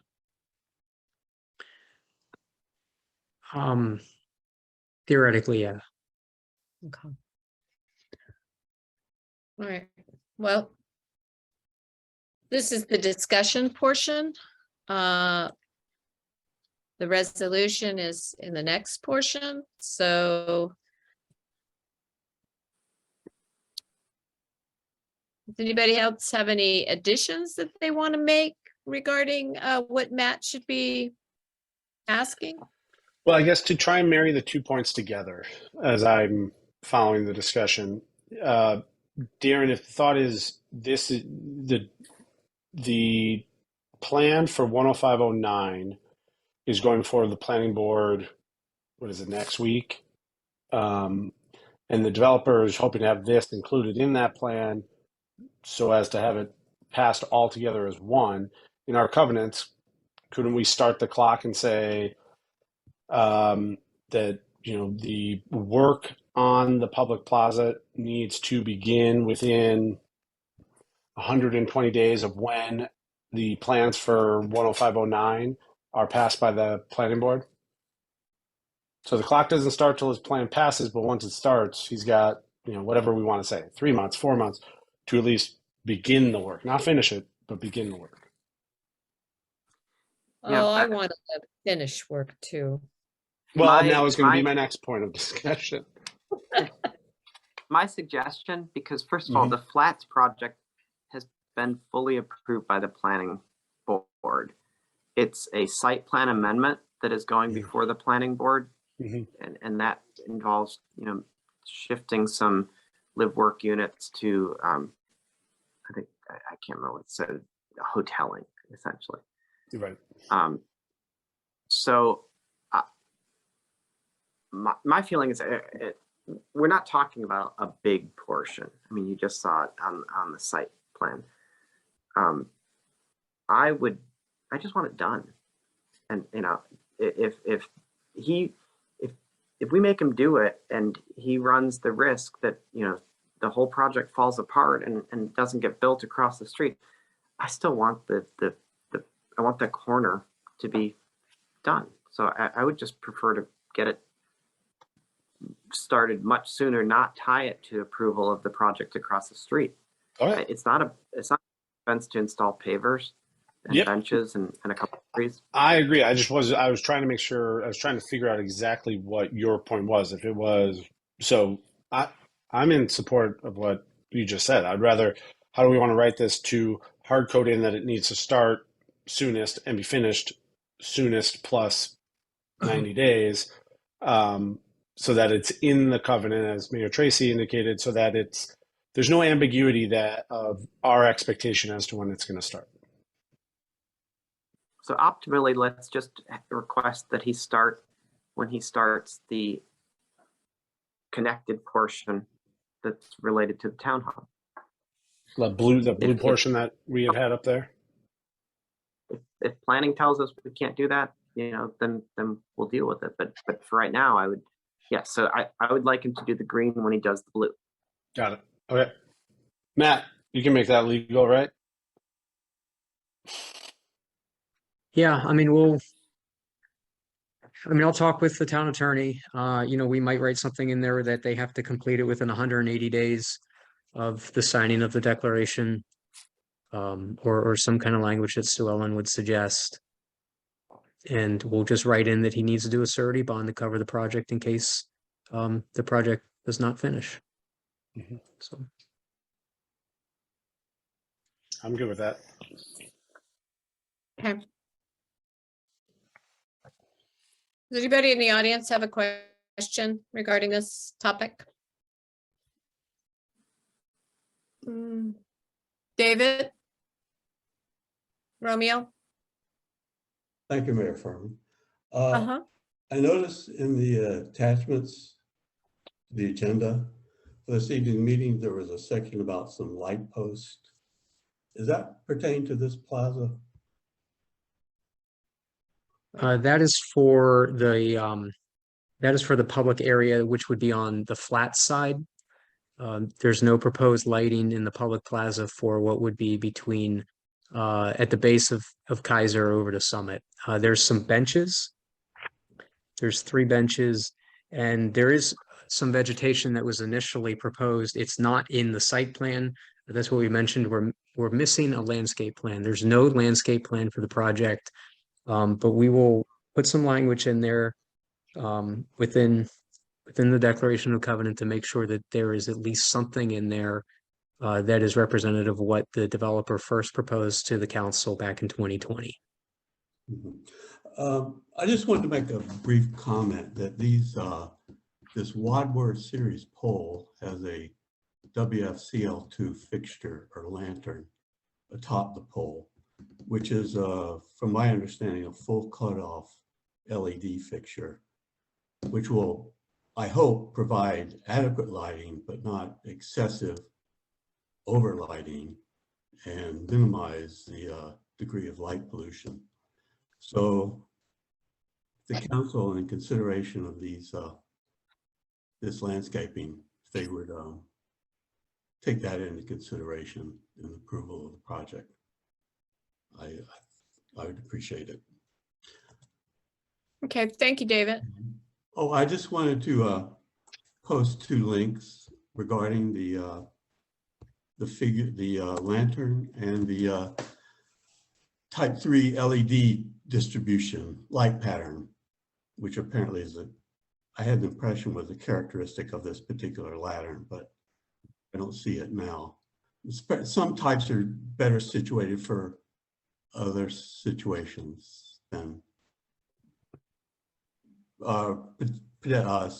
streets versus sidewalks, that type of thing. So I just Okay. submit that for your consideration if you are of interest. Okay, thank you. Any other questions? Okay, I'm not seeing any hands. I did just want to offer, Matt, as you work on the landscape plan with them, from a greenscape committee perspective, I'd like to be involved and helpful to you if I can be.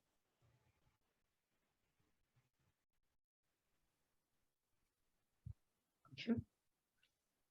All right, so we'll move down to public appearances. This is the opportunity for anyone on the call to bring up something that is not on the agenda. Jack? Thank you. Can you hear me okay? We can. Great. Okay, I have 4 astronomical announcements. The moon was full on Sunday and it's still almost full. It sure was. It was big. Yeah, It was very cool. it always looks bigger when it's close to the horizon. Yes, it does. Okay. The night of October 21 into the morning of the 22nd will be the Orion's meteor shower. And they're predicting 20 meteors per hour. The crescent moon won't rise until 3 o'clock, so it'll be good viewing all through the night. Okay. On November 4 into the morning of November 5 will be the peak of the tower's meteor shower. They're predicting 5 to 10 meteors per hour. Unfortunately, a nearly full moon will interfere with viewing with all but the brightest meteors. And they say the best viewing time is just after midnight. And on November 8, there will be a full moon and a total eclipse of the moon. The moon will enter the penumbra of the Earth's shadow starting at 4:10 a.m. It will be totally within the Earth's penumbra at 5:17, and the moon will set it at 6:47, just a few minutes after it begins entering the penumbra. Thank you. Okay, thank you, Jack. Joe? Thank you. Interesting discussion just recently about the streets that are a mess. That certainly characterizes a substantial portion of Frederick Avenue here on the south side of town. This has been the site, as I've mentioned at previous council meetings, the site of a prolonged on again, off again, on again project by Washington Gas. And the effect has been that the street has been left as a mess. It really has been a mess for a longer time, disrupting the wider neighborhood. And I just have a question, I guess, for the town manager. Are permits of any kind required from the town for Washington Gas to do this kind of work? Any permits that Washington Gas is expected to, required to take out, or any permits that its contractors are required to take out? Because, you know, this has really been quite a mess for an extended period of time. Yes, so Washington Gas receives a permit for any lateral changes, which is what was happening on Frederick Avenue. This was a very large project, as we've discussed previously. They are replacing over 700 linear feet and doing some connection changes for residential properties. MT Laney, the contractor, was there milling and putting some tack down yesterday, and they are in the process of proceeding with the paving project. So it should be done soon. Do these permits require any kind of performance standards that Washington Gas to meet, or its contractors? Because this has gone on for such a long period of time. Even though it is a major project, I'm sure it's not the most substantial project that Washington Gas has ever taken on. So there's Montgomery County standards that they must meet with respect to paving projects. And they are meeting them as far as I know right now. Like I said, this was a very large project. There have been leaks on Frederick Avenue for as long as I've been with the town. They have dug up that road in multiple locations.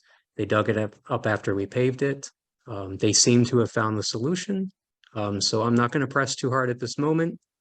They are completing the project and paving the road. So.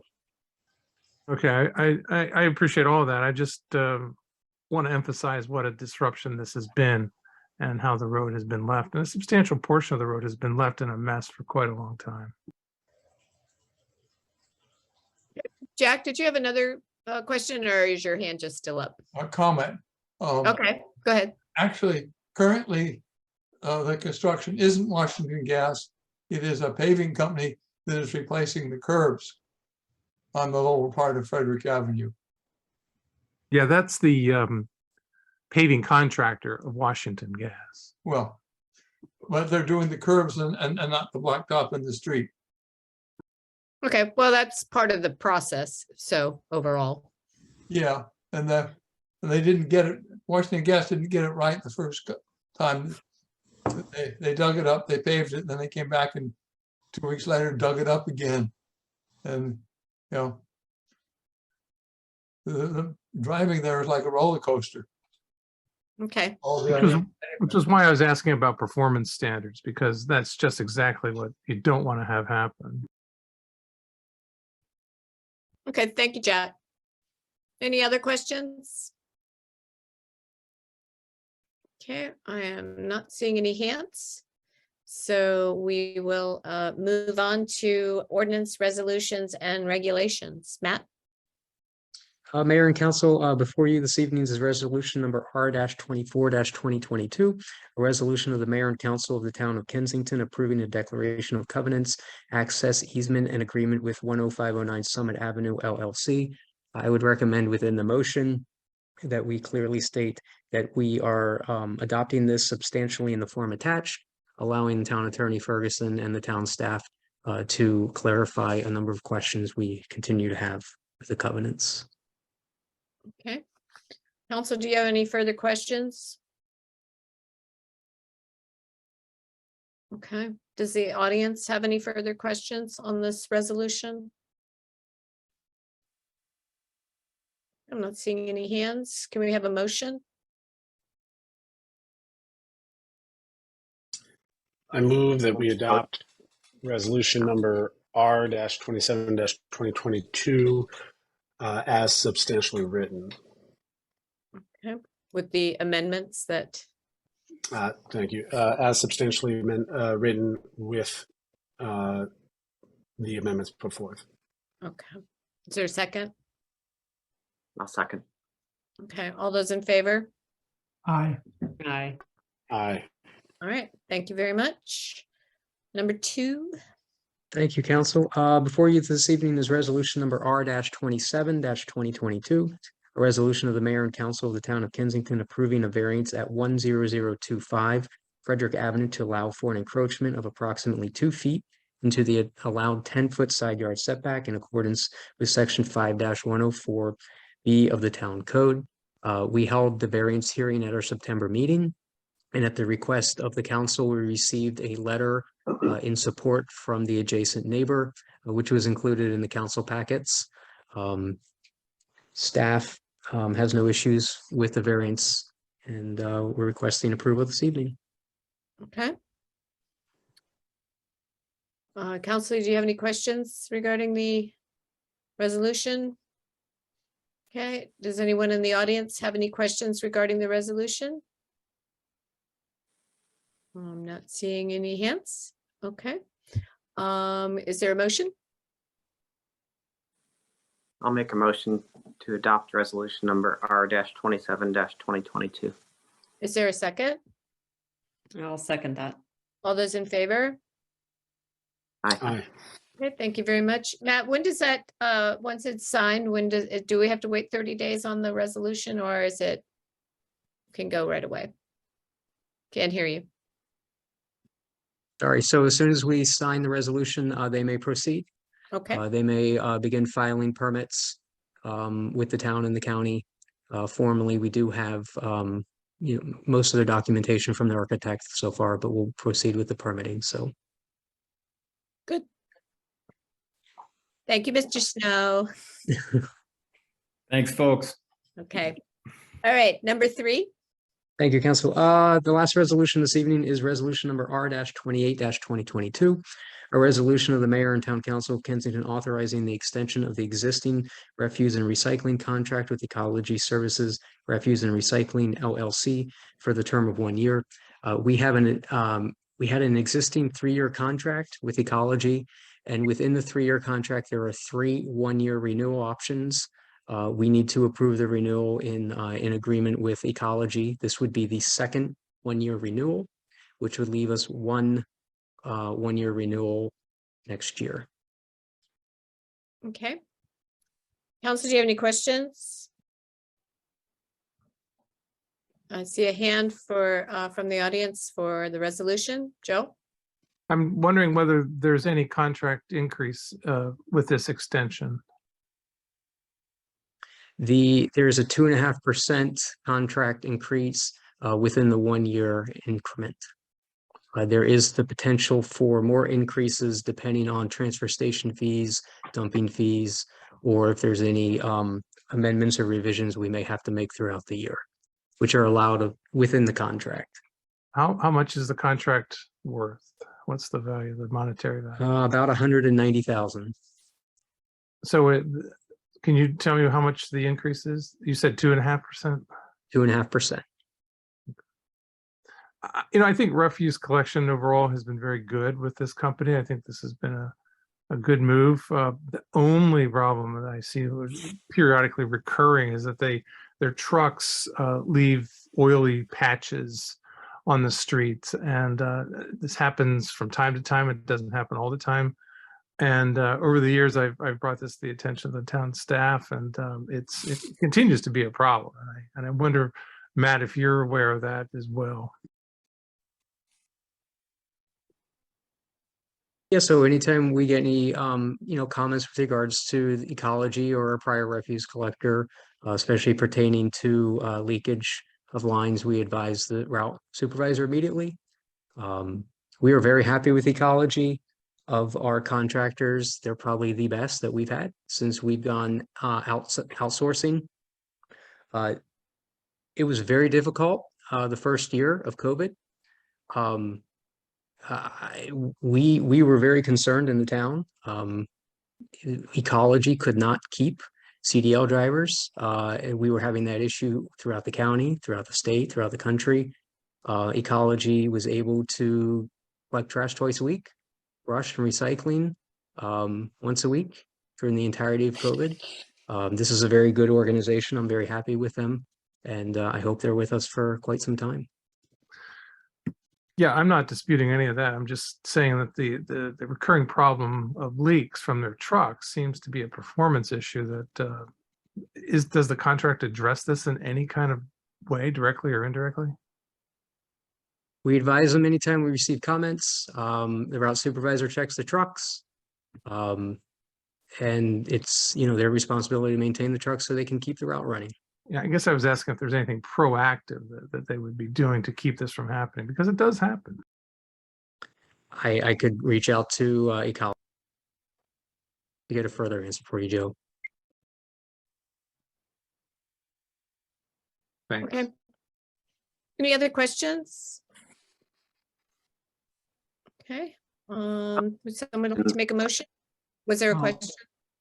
I was just gonna say, in light of what we're seeing about, you know, labor shortages and inflation year over year compared to a year ago, I think a 2.5% increase is actually very favorable to us. And I'd be happy to make a motion to approve resolution number R-28-2022. Okay, is there a second? Second it. All Pete, those in- well, right. can I make a correction Sure. to the resolution? The resolution states number R-28-2021. Can we correct the resolution number on the document? Yes. Thank you. Good. On the agenda, it's correct.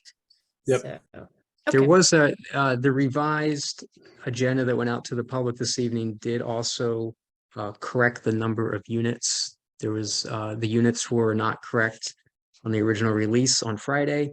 You'll notice that we have 6 additional units for the new contract as opposed to the contract that we agreed to last year for the townhomes.